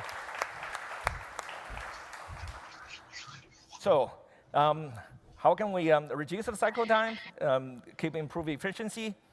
We follow the philosophy Elon shared about building rockets, which is questioning, basically find the right problem to solve, and we start with delete, simplify, then we try to accelerate, pressurize the line, and find if the solution actually work, and at last, we think about the automation. There's one example in Gigafactory Shanghai. In the paint shop, we find that there's a overlap baking range between the PVC sealer and the top coat. It was done by 2 different ovens, and we decided to combine the 2 processes. Eventually, that helped us, didn't just help us to reduce the cycle time, but also save the 9% of energy consumption and the 9% of the CO2 emission. Also, we commonized the SNX design in Fremont. Right now, we have a common body and common headlamp. We eliminated about 40 parts and reduced about 10% of the cycle time. So all these improvements really help us to get to a faster ramp trajectory. And we didn't just learn from these high-volume existing factories. We also learned from the new factories. Most recently, our Giga Berlin factory team implemented a 5G private network on the shop floor, helped us to overcome about 90% of the overcycle issues for a particular process in GA shop. We're going to soon implement this globally. Right now, we have an integrated global organization from production all the way to sales and delivery service. This will help us to strengthen feedback loop between manufacturing and the service. We obviously want to bring a delightful customer ownership experience to our car owners. With this direct feedback loop, we be able to turn customer escalations and the feedback into quick actions and improvement on the shop floor immediately. With that effort, in the past 6 months, we'll be able to reduce the time in service and early ownership service, also service appointment wait time significantly. So 4 factories, not enough. If we want to hit the 20 million car a year target, we're going to keep building new factories, new lines, and that will come up with a new product as well. And with all gigafactories now in one organization, we'll be able to replicate unified ideas across factories. Also, we will help the new factories ramp faster and also produce a better quality at a lower cost. now I'm going to hand over to Drew and talk about cell manufacturing. Thanks, Tom. Yeah, we're not just talking about new vehicle factories, but also new cell factories. And we're going to talk about how we follow the same model when we do so. But first, I thought I'd just provide a little bit of an update on cell production. So remember Battery Day, we showed this video with the spoon and how we went from dry powder to film. Let's just say there's no spoon now. So many of you in this room saw this on your tour today, but here is our dry electrode machine here in Texas, one of the lines we have installed here. Fully automated, no spoon, from powder and foil in to coated electrode out. From a peak productivity perspective, per tool perspective, this is over 20 times the productivity of the tools that we showed folks on the tour in Cato back in Battery Day. So we've made a lot of progress on one of the key parts of the cell manufacturing process. And we've also continued to focus on refining the way we make cells and the factories that the cells go inside. As you can see on this chart, from typical 2170 cylindrical cells to 4680, we made a huge leap, which is basically a 5x reduction in the factory footprint and volume and footprint. And then from going from what we did in Fremont and our pilot line to Texas, we improved further, and we're improving again when we go into Nevada. And what this actually represents is a series of actions taken by a very integrated, holistic design team across the product design, the manufacturing design, the process design, the equipment design, and the facility design. They all need to work together to make this happen. And you can see on the bottom, just as an example of simplicity up, investment down, and scaling up. Parts, we've reduced the number of parts in the cell, the number of processes, significant reduction in the number of processes. And collaborating with those 5 design groups, we've been able to end up with a factory that's 10 times smaller volumetrically, which means it's faster to get built. It's much lower capex per gigawatt hour output, and we can go and scale, to our objectives of, 240 total terawatt hours, 1 terawatt hour a year of stationary storage, and 20 million vehicles a year, with the scalability that is required to achieve our goals. And we're not just looking at the cell factory itself, but also upstream materials where necessary. What you see here is the rendering of the 50 gigawatt hour a year Corpus Christi lithium refinery that we've already broken ground on here in Texas. The facility will start commissioning by the end of 2023, this year. This is a good example of something where we're basically talking about breaking ground and starting commissioning within 10 months, and with actual production within 12 months. That's the target, similar to what we did in Shanghai. Again, the result of collaboration and internal execution of construction in partnership with local communities. This site is 30 minutes from the Corpus Christi port. It's located directly on rail. The process route we're taking is a direct soda ash leach of the input material, which means there's no acid roasting. We don't have any of the sort of waste products associated with an acid roasting step. We're designed to consume lithium spodumene, which is a very commonly traded lithium rock, but it is flexible to other feeds from primary and secondary sources. And similarly, we're working on our cathode facility here in Texas. Maybe you've seen it as you're driving around, which is a 60 gigawatt hour a year cathode facility behind the main building here. 10-month build time there as well. The equipment's being installed for the first line as we speak, and we'll be commissioning starting next quarter. So we are doing this where we need to. Our plan is not to do it always. There are lots of competent companies out there. But we are also trying to sort of accelerate the pace of the industry by trying some new things that are a little bit more scalable, and de-risking certain innovations that improve productivity in terms of capex per gigawatt hour and things like that. And with that, I think that sums up our efforts on the factory side. Mike, you want to come up and we'll talk about energy? All right.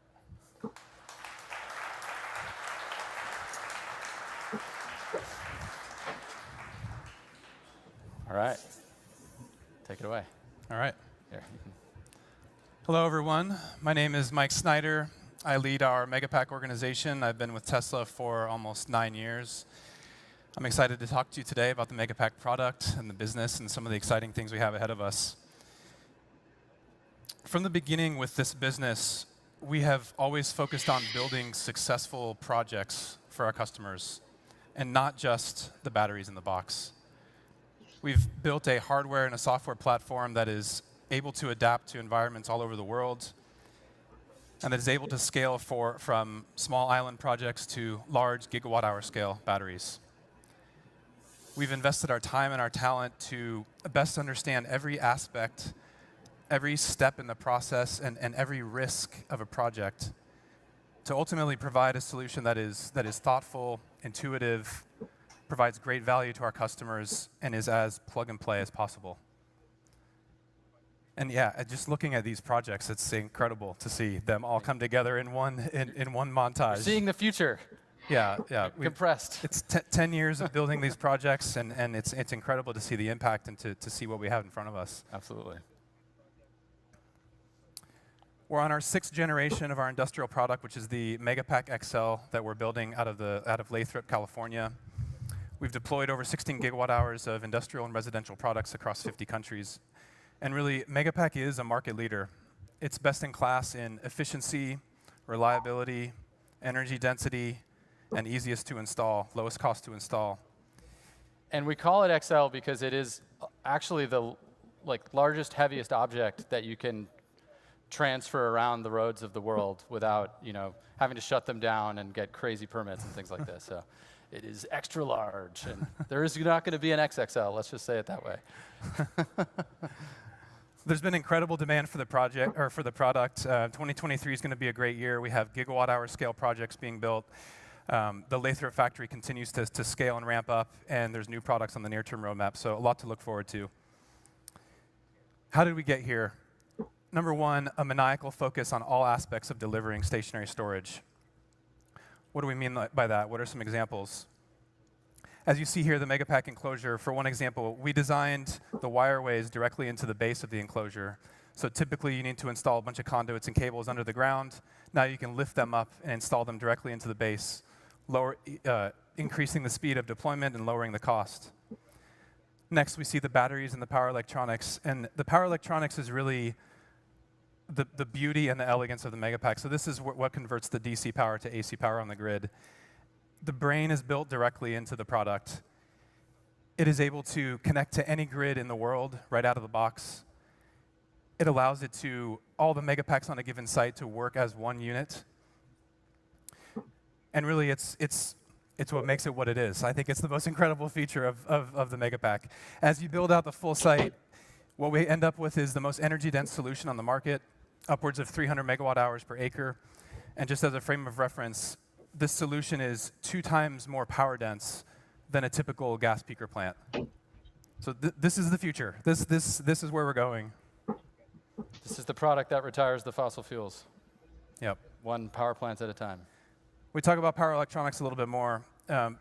Tesla is a leader in power electronics. We've deployed over 1.4 terawatts across energy storage and vehicle.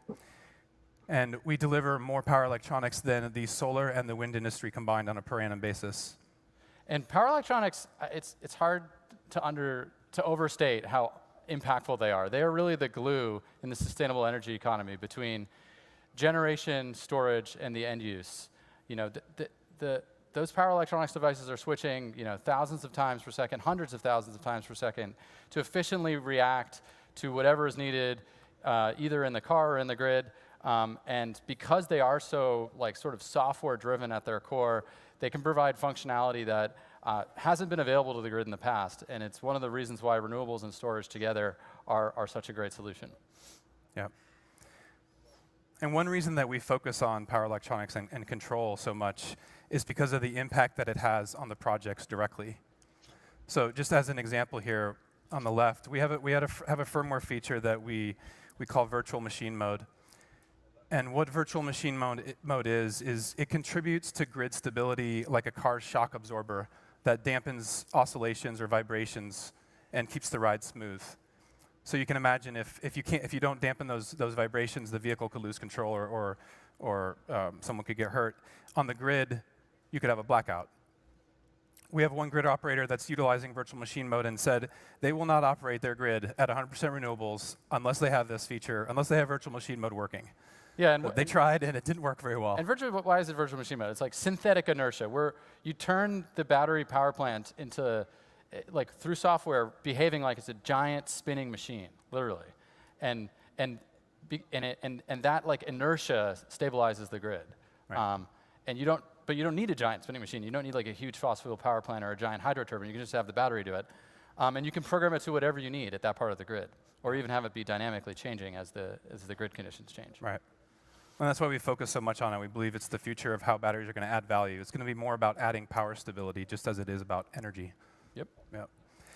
AutoBidder is another software feature I wanted to mention. AutoBidder is an autonomous energy trading platform that, in its most basic sense, is buying energy low and selling it high, and the owner can net the difference of that. But operating battery storage is actually very complex. Needing upwards of hundreds or even thousands of decisions every 5 minutes. It's much more complex than a solar plant or a wind plant or a thermal battery or a thermal generation plant. And it's mostly because of the versatility and the ability of the battery to provide so much value in different ways that these decisions need to be made in real time in order to optimize and get the most value out of the battery as it can. So there wasn't a solution that existed in the market, so we built one ourselves. In the markets we've deployed them in Australia, in Texas, in the UK, it has proven to be a market leader. We're continuing to invest in AutoBidder as we expand to new markets. Second point of how we got here, a relentless focus on speed of execution, and there's 2 points to be made here. First one is in building factories. What you're seeing here is a time lapse of the mega factory that was built in Lathrop. We took it from a JCPenney distribution center to a world-class manufacturing facility in less than 12 months, which is incredible. And really, the way that we did this is similar to what my colleagues have described. It's leveraging the vertical integration of Tesla. It's getting the vehicle manufacturing team in the same room as construction and engineering and making decisions quickly with all the stakeholders and decision makers. We're using the lessons learned from Lathrop as we speak, as we plan for our next factories. Second, it's about installing projects faster. I've mentioned this already, but plug and play is kind of at the core of what we're going for. Over the past 4 years, we've increased the installation speed by 4x, and we've reduced the total labor involved across both construction and manufacturing by 3x. We think that this is key to unlocking our ability to scale and our customers' ability to scale with us. We need to be laser focused on reducing that time from when the Megapack leaves the factory to when it is operational on the grid. And it's not just about centralized storage, it's also about distributed storage, the future roadmap of well, at least here at Tesla. And maybe some of you know about this sort of retail plan we have here in Texas, and I just wanted to talk a little bit about how that all fits together. So Tesla Electric really unlocks the full value of distributed energy and storage products. So it enables our customers to become their own utility. The data on the page is from our South Australia virtual power plant, another Tesla Electric setup that we have. Over 2022, it's 5,000 customers that we have the data for. You can get a sense for what's happening. So just if they were being provided default utility service and you looked at the cost of serving them that electricity, on average, $140 a month. If they all had solar and Powerwall, but the solar and Powerwall wasn't interacting with the grid, wasn't participating in the energy market, the cost of serving that customer would go from $140 a month to $70 a month. If Tesla Electric is operating those assets in an intelligent way to benefit the grid, Tesla Electric being basically a software that we developed out of AutoBidder for the purposes of these distributed energy resources, we can actually pay the customers to bring their energy services to the grid. That's what happened in Australia last year. And Australia is a little bit of a special case. They represent the future, South Australia in particular. Solar and wind supplied 70% of South Australia's energy in 2022. That compares to 30% in Texas and 35% in California. But this is an indication of where this is all headed, of both centralized and distributed storage resources providing the key to unlocking fully renewable grids. And Tesla Electric is the retail plan that we're using to bring that to bear for our customers that have our products. And this is how we're rolling it out. First, as it exists, it's available in Texas for people who have power walls in their homes. But we need to extend beyond that. Over 1 billion people live in markets with competitive retail electricity. And there's over $2 trillion in annual energy spend in these markets. This is a huge opportunity. And our intention is to bring this to market by market in the same way that we've approached Tesla Insurance, where we can bring value to our customers to reduce their total cost of ownership of our products. Wow, that'll be cool. Actually, what we're going to do next, and this is pretty exciting here in Texas, by this summer, we're going to offer a retail electricity plan to people who have our cars where they can have unlimited overnight home charging for $30 a month. This is part of reducing the total cost of ownership of our vehicles. And the reason why we can do this is because Texas has a ton of wind. And in Texas, the wind blows at night. So actually serving these customers with electricity at night for their cars is the best thing to do for everyone. And so this is a way to incentivize people to charge at home at night directly from renewable power. It's part of the grand master plan we talked about at the beginning. So we're very excited about this. And we do see this, similar to Tesla Insurance, as I said, as further reducing the total cost of ownership of electric vehicles. So putting this all together, we're really at the beginning of this massive ramp in energy storage deployment.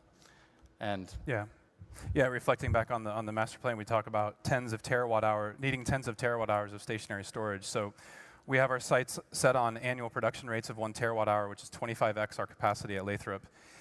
In the near term, we see really strong demand for the Megapack product, over 100 gigawatt hours per year in 2023, and growing by over 100 gigawatt hours per year over the next few years. So the demand is there. And naturally, as we continue to focus on cost and speed and value, the things that we've mentioned, it's clear we need to build more capacity and we need to ramp it quickly. So while the challenge is big, it's also a huge opportunity for Tesla. It's a huge opportunity for the Megapack business. And I'm excited to see the impact that it's going to make on our grid transition. As am I. Yeah. All right. All right. Thank you. Thank you all. Yes. All right. And Lori, Brandon, come on up.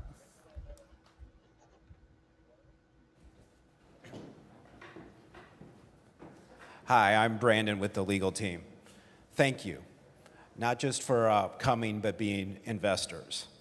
Now, we have an active and engaged board and management team. We've met with you, and today is the culmination of that. We've heard you, which is why we're excited to share this Investor Day with you. Now, you will hear more from our board at the appropriate time, but for now, I'm excited to introduce Lori Shelby, who's going to discuss sustainability and our employees. Lori? Thank you, Brandon. Hi, everyone. My name is Lori Shelby, and I lead the Environmental Health, Safety, Security, and Sustainability team. I've been with Tesla for 5.5 years. So I'm going to talk about Tesla's impact. And of course, that starts with our awesome team members. So you've heard a lot today about our amazing products, our process, our software. You've seen lots of numbers and lots of graphs. You've also heard a common theme, and that common theme is that Tesla's team is what drives our success and makes a difference. Whether you're in our factories, in our sales, service, and delivery centers, our warehouses, or in the field, you can see and you can feel the collaboration that's happening. And you also can see the pride that everyone has in working for Tesla. So before I go on, I want to give a big shout out and a thank you for our Tesla team globally. So let's.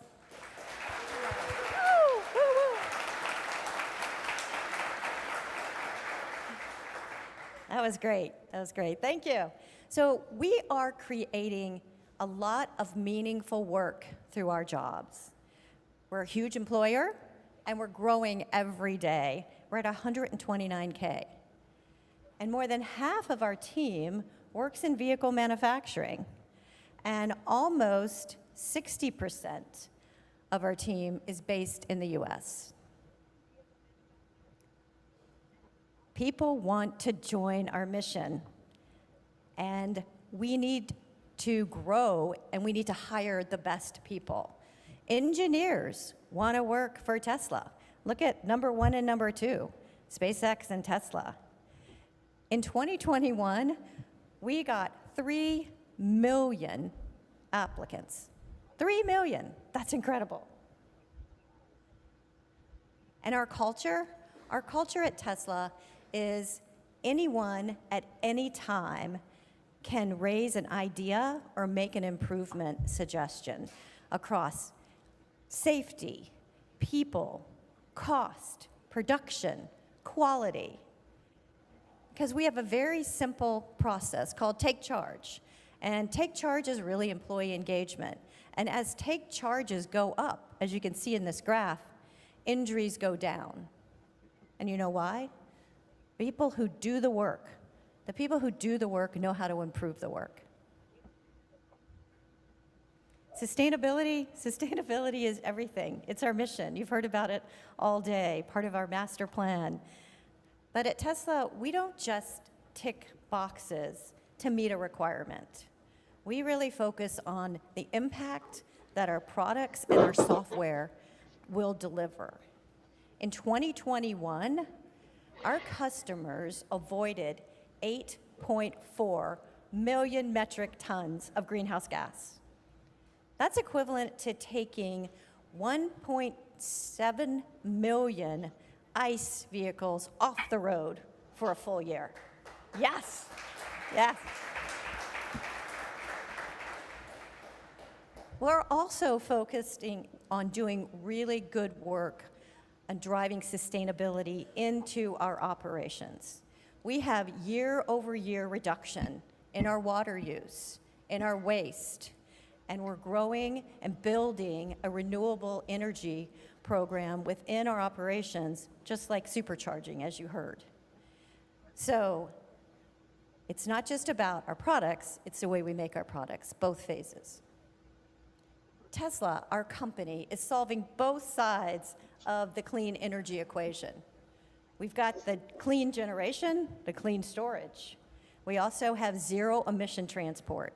As this slide shows, from 2012 to 2021, our products generated more energy that was consumed by all Tesla vehicles and our factories. It's amazing. Yeah, I like the claps. Yeah, I'll take claps. So, our vehicles use less emissions than gas-powered vehicles. Even in the worst case scenario, 100% coal grid, the Model 3 has less emissions than the average ICE car. And we're only gonna get better. You heard about that today. Every product we make is more efficient. Every factory we build is more sustainable. So it's only gonna get better and better. So as we build our zero emission future, we've been talking with our stakeholders, with our shareholders, about how do we improve our reporting framework. And we are aligning with the TCDF. So TCFD. So we're aligning with the TCFD, which I know many of you have been asking us about. I also want you to stay tuned because there's going to be much more coming in our impact report. So thank you all. And up next is Zach Kirkhorn.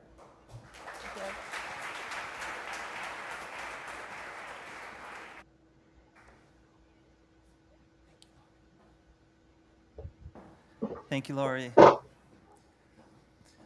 All right, so this is our last section of our prepared remarks today.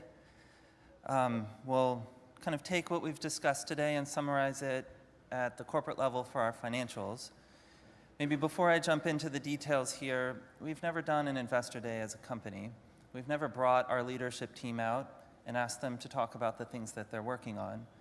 So, I feel very fortunate to be able to work alongside this group of people and support their teams. And I also just want to thank them, they're in a room in the back listening to this, for all of the work that they put into today and getting the company to where it is today. So thank you to the Tesla team.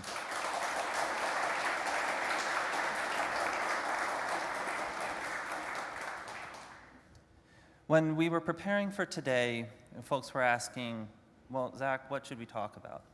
And really the only guidance we gave folks is, well, talk about the things that you're working on and talk about it in the context of the master plan. And what did almost everybody talk about today in great detail? All of the work that they're doing to take cost out.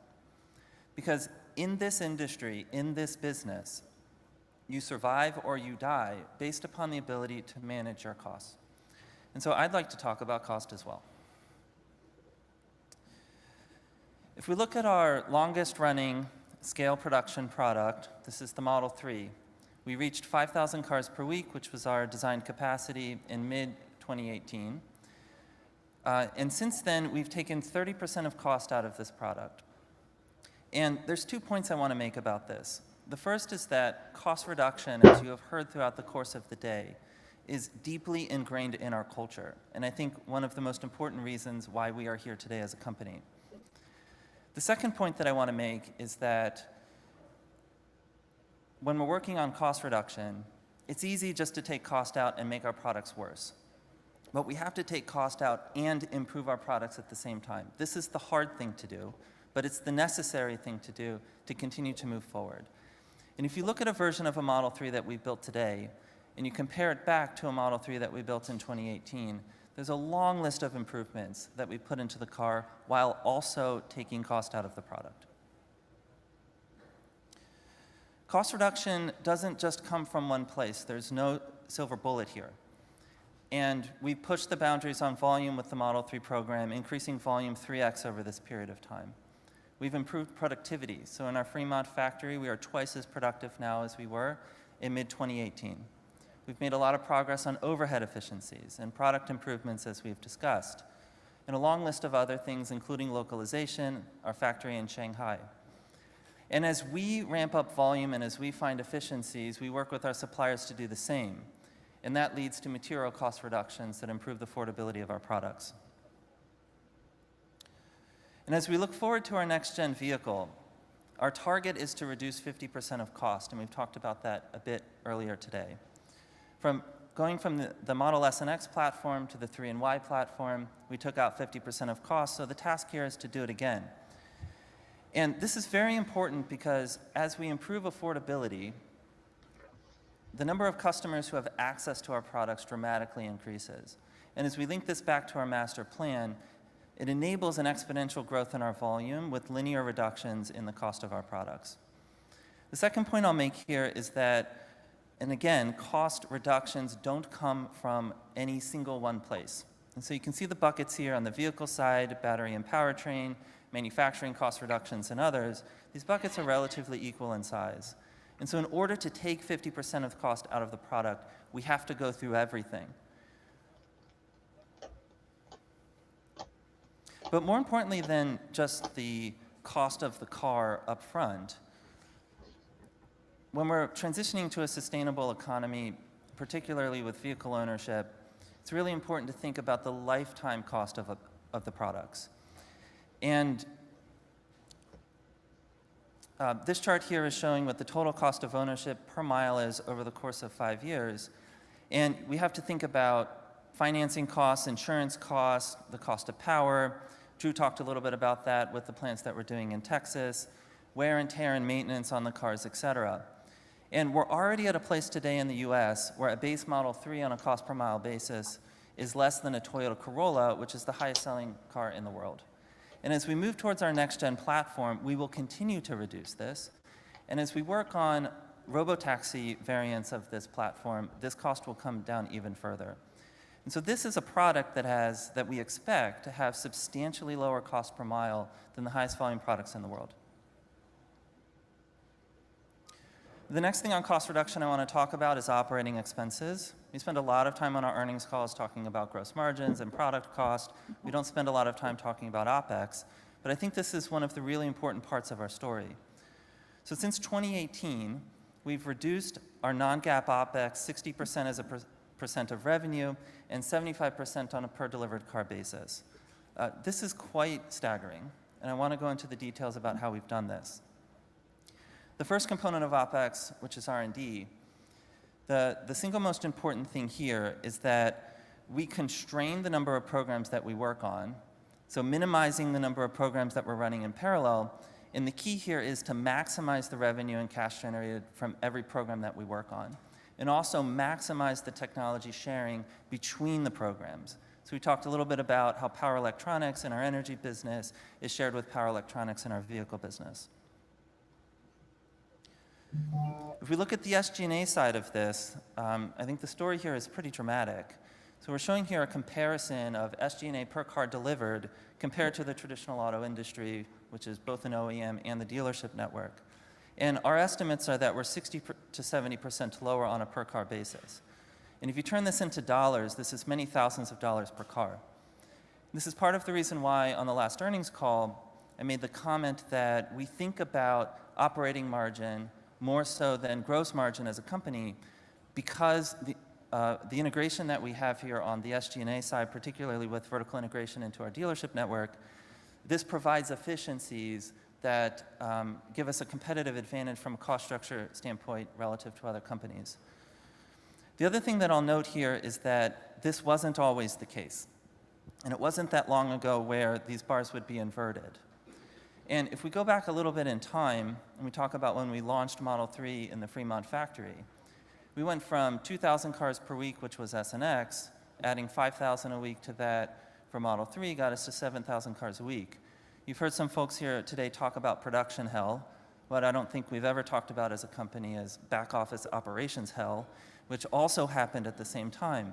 And 7,000 cars a week, 350,000 cars a year, we want to go to 20 million cars a year, and we're struggling at 7,000.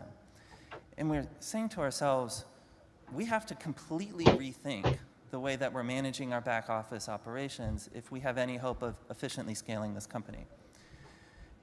And so this began a process that we're still continuing to work on today, but it's something that we refer to as the Tesla operating system. So in the same way that we're vertically integrated into the software that manages our cars, we've also vertically integrated into the software that runs our company. And all of our major departments in the company are using, not all of them yet, but almost all of them are using our in-house software. Most recently, we removed third-party recruiting software, and we're now running our own recruiting software as a company. And this matters a lot because rather than having a complex web of third-party systems that are generic solution that take a lot of effort to customize for our particular needs, we've been able to put in place with an in-house applications engineering team dedicated lightweight software that does only what we need it to do and nothing more. And that team works very closely with process improvement teams that sit within the business, who are looking through all of the processes that we're managing as a company and following the exact same process that Tom mentioned in the manufacturing space to look at our processes, delete process steps that we don't need, simplify process steps that are existing, and automate what's remaining. And the results of this have been quite staggering, to be frank. I think it's exceeded our expectations as well. On the left side of this chart are some examples of the efficiency improvements that we've seen within our SG&A areas as a result of this strategy. The North American sales team is 4 times more efficient now than they were in 2018. Order operations team, financial services, I mean, these levels of improvement are large, and there's not enough pixels on the slide here to list out everything, so it's just a couple of examples. And then in the same way that when we look to take cost out of our products, we want to feature up the product or improve the product while taking cost out, the same has been true with the use of Tesla operating system and that integration with our process improvement teams within the company. And so we've increased performance and added capabilities while also dramatically reducing cost on a per car basis. There's a list of self-service functionality that we've put in place, which customers like. It also simplifies our operations behind the scenes. We've used the Tesla operating system to expand into our captive insurance space, which we are fully vertically integrated into. We run our own in-house software. We have our own agents, our own claims software, and claims folks who run our insurance business. This is also very important because as a technology company, data is very important. And we use these systems and the access to the data in those systems to pull out extremely granular and targeted reporting that enables us to see every aspect of our business in real time so we can make adjustments to our operations as needed. And there are sometimes examples where we say, man, I wish we were tracking this piece of data. Well, it's a Teams meeting away from the applications engineering team to make a request, and then we can start tracking that data and make those changes. And so the feedback loop associated with process improvement inside the company is pretty astounding. The last thing I'll just mention here, which is something I'm personally quite proud of, we've made a lot of progress in our close processes within the finance team, getting our 10Q and 10K filed. It's amongst the fastest of the 20 largest market cap companies, so great work to the finance team here. So all of this work on cost reduction is extremely important because we have a lot of money to spend ahead of us to achieve our goals within the master plan. So we've mentioned over the course of the day today 20 million annual vehicle production as our target, 1 terawatt hour of annual energy storage production, and then expanding cell production, service, and charging in line with the growth of those other businesses. And so we've estimated what we think the total cost to get there will be, and there's certainly error bars around these numbers as we continue to progress and innovate. But of this, we've spent about $28 billion of that so far in the history of the company. And maybe this total investment looks large. I actually think it's quite small relative to our ambitions.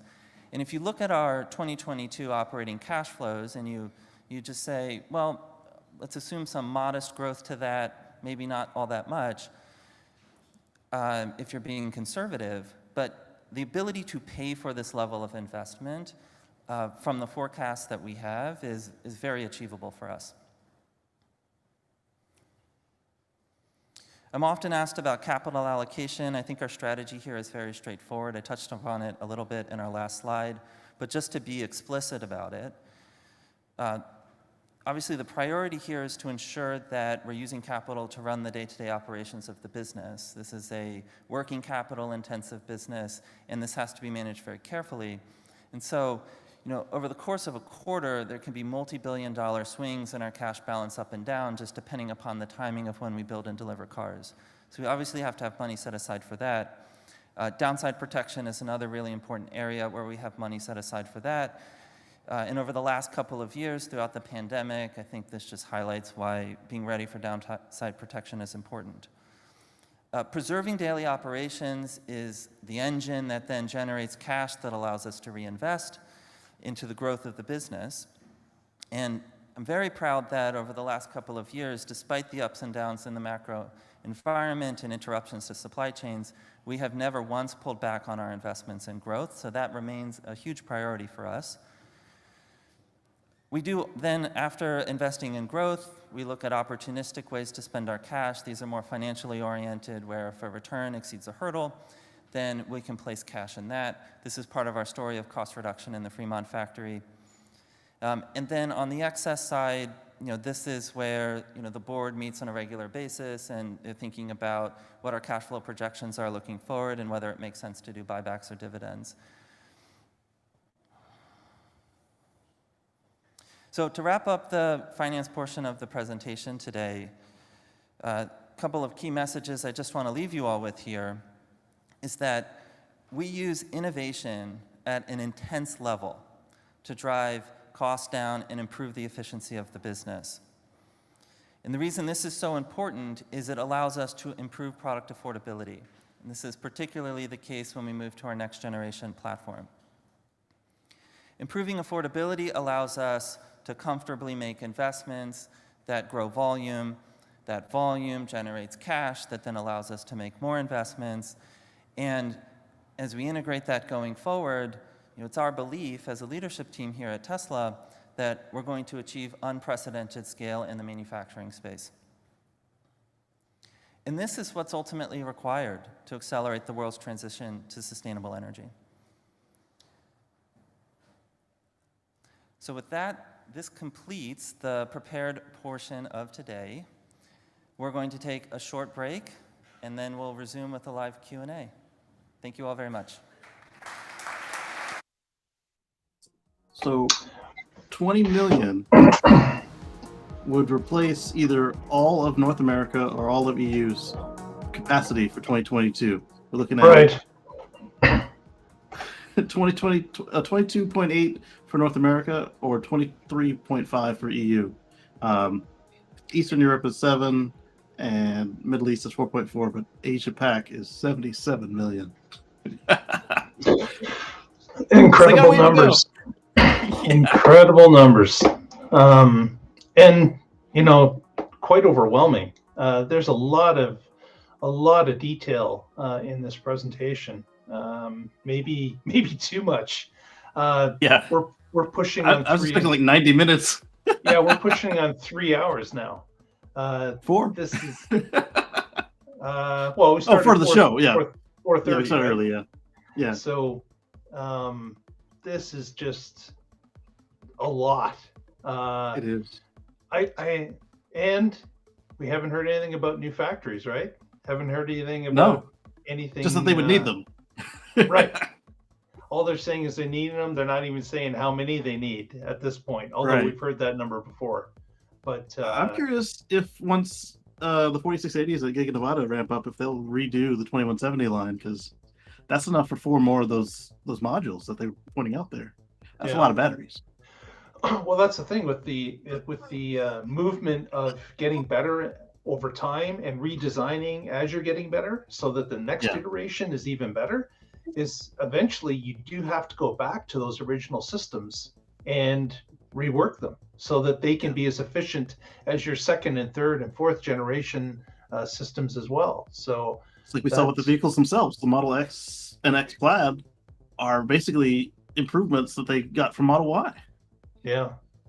So it's quite a change that you're going to have to manage as time goes along, because it seems that every time they build a new factory or a new system, they're increasing its ability based on their history or their experience from the past. And I'm hoping that they go back and they make changes to the other system without, of course, disrupting production, which is what that part. what they don't want to do. So yeah. But what they could do for that on Giga Nevada is, as they, Berlin just started making batteries. Austin is ramping up, and once they get Giga Nevada doing 4680s, maybe one of them will make enough production that they can knock out the 2170s and replace them with either new tech 2170s or just be done with 2170s and go to 4680s and 18650s and just call it a day. Yeah, well, maybe it's a question of being able to switch, like with Project Highland coming up. Maybe that that's something that you can employ, and that pushes the batteries, that pushes the structured pack, all these things to the forefront, and reworks the Model 3 to accept these things, and then get the efficiencies of those changes all at the same time. Yeah. It looks like they're going to do some home HVAC and office HVAC. That's sharp, but no word on that. And then we're looking at the 48 volts on the low voltage side of the CyberTruck, which is already going to be a 1,000-volt architecture. They told us on the semi delivery day that's a 1,000-volt architecture, and they would share it with the CyberTruck. Yeah, that was pretty. I mean, we knew it was coming, but to see them say, all right, we finally decided we're going to do it, and Elon had said, it doesn't make sense to do it on the existing cars as they are, as a drop-in, but for a clean slate, you reduce your amount of copper and wiring needed, because you go for thinner because you're working at higher voltages, and that reduces your cost right there. Cheaper electronic fuses, and all costs drop when it comes to that. So again, that's the innovation here, right? That's Tesla looking at what it's costing them to operate, what it's costing them to repair, and they're making changes based on that. Similar to the slide about the 12-volt battery, right? Switching to a lithium-ion battery reduces your 4-year replacement to basically lifetime. And they went from 12 to 16 volts. Yeah, so that's something that will be interesting to see if they even look at the legacy cars. Will they be offering at Tesla shops the ability to install, say, a lithium battery in a 2018 Model 3 that didn't have the option of getting a lithium in the first place, because hopefully those retro kits are available to allow car owners that will keep their car for 10 years to be able to just buy one more battery, and that'll be it. Right, because these cars are going to have an incredible lifespan. It would make sense to keep them on the road for the mission of reduction in harm to the planet. If you have to throw them away just because they have new tech, that's not the mission. Exactly. Ultimately, Exactly. it's like you're saying one thing and doing another. Yeah. And I liked that that not only are they focusing on these cost reductions, but they're working on the efficiency production improvements, but all without reducing the customer enjoyment of the product. Now, the rest of it is a growing pain on the customer, just like we saw when they went from S and X to the first threes, the service with. But they've been working on it. It's been getting better, Yeah. and they're trying to keep up with the amount of volume increases they're doing. And I like what I'm seeing as far as their efforts. They make misses, but they try to not make those same misses again on the next time around. Yeah. Yeah. Well, Casey, I think we're going to end the broadcast. Okay. I think we're at our max. I'd like to thank everyone that's stuck with us. Certainly, you can tune into the Tesla Live account if you want to watch the 5-minute. The Q&A that's going to happen afterwards. I'm just scared that the Q&A may last an hour. I can leave the Q&A on screen and take us off the screen, and then when it finishes, I can cut the podcast. So with the podcast, it's going to be too long for the quality that I usually upload. Do we want to do parts 1, 2, and 3, or however many, or do we want to just reduce the audio quality until it fits? Let's reduce the audio quality till it fits. Okay. All right. So for everybody else in the audience, do you have anything you want to say with us before we just make this thing full screen on you? Actually, I think I'd like to end the stream completely. That's fine. They can They can tune in on the other one. All right. That's Let right. me put a link to it in the chat so they can see it on their own, and then that means I don't have to babysit it. That's right. So thank you everyone for joining us this afternoon. We appreciate that. If you haven't given us a thumbs up already, please do. We would really appreciate that. And we thank you for your time, and we'll get together next week and we'll find out what's going on in the Tesla life. See you later. And I'll catch you guys on Sundays for those of you that want to come to my show. Good night. Good night. Good night, everyone.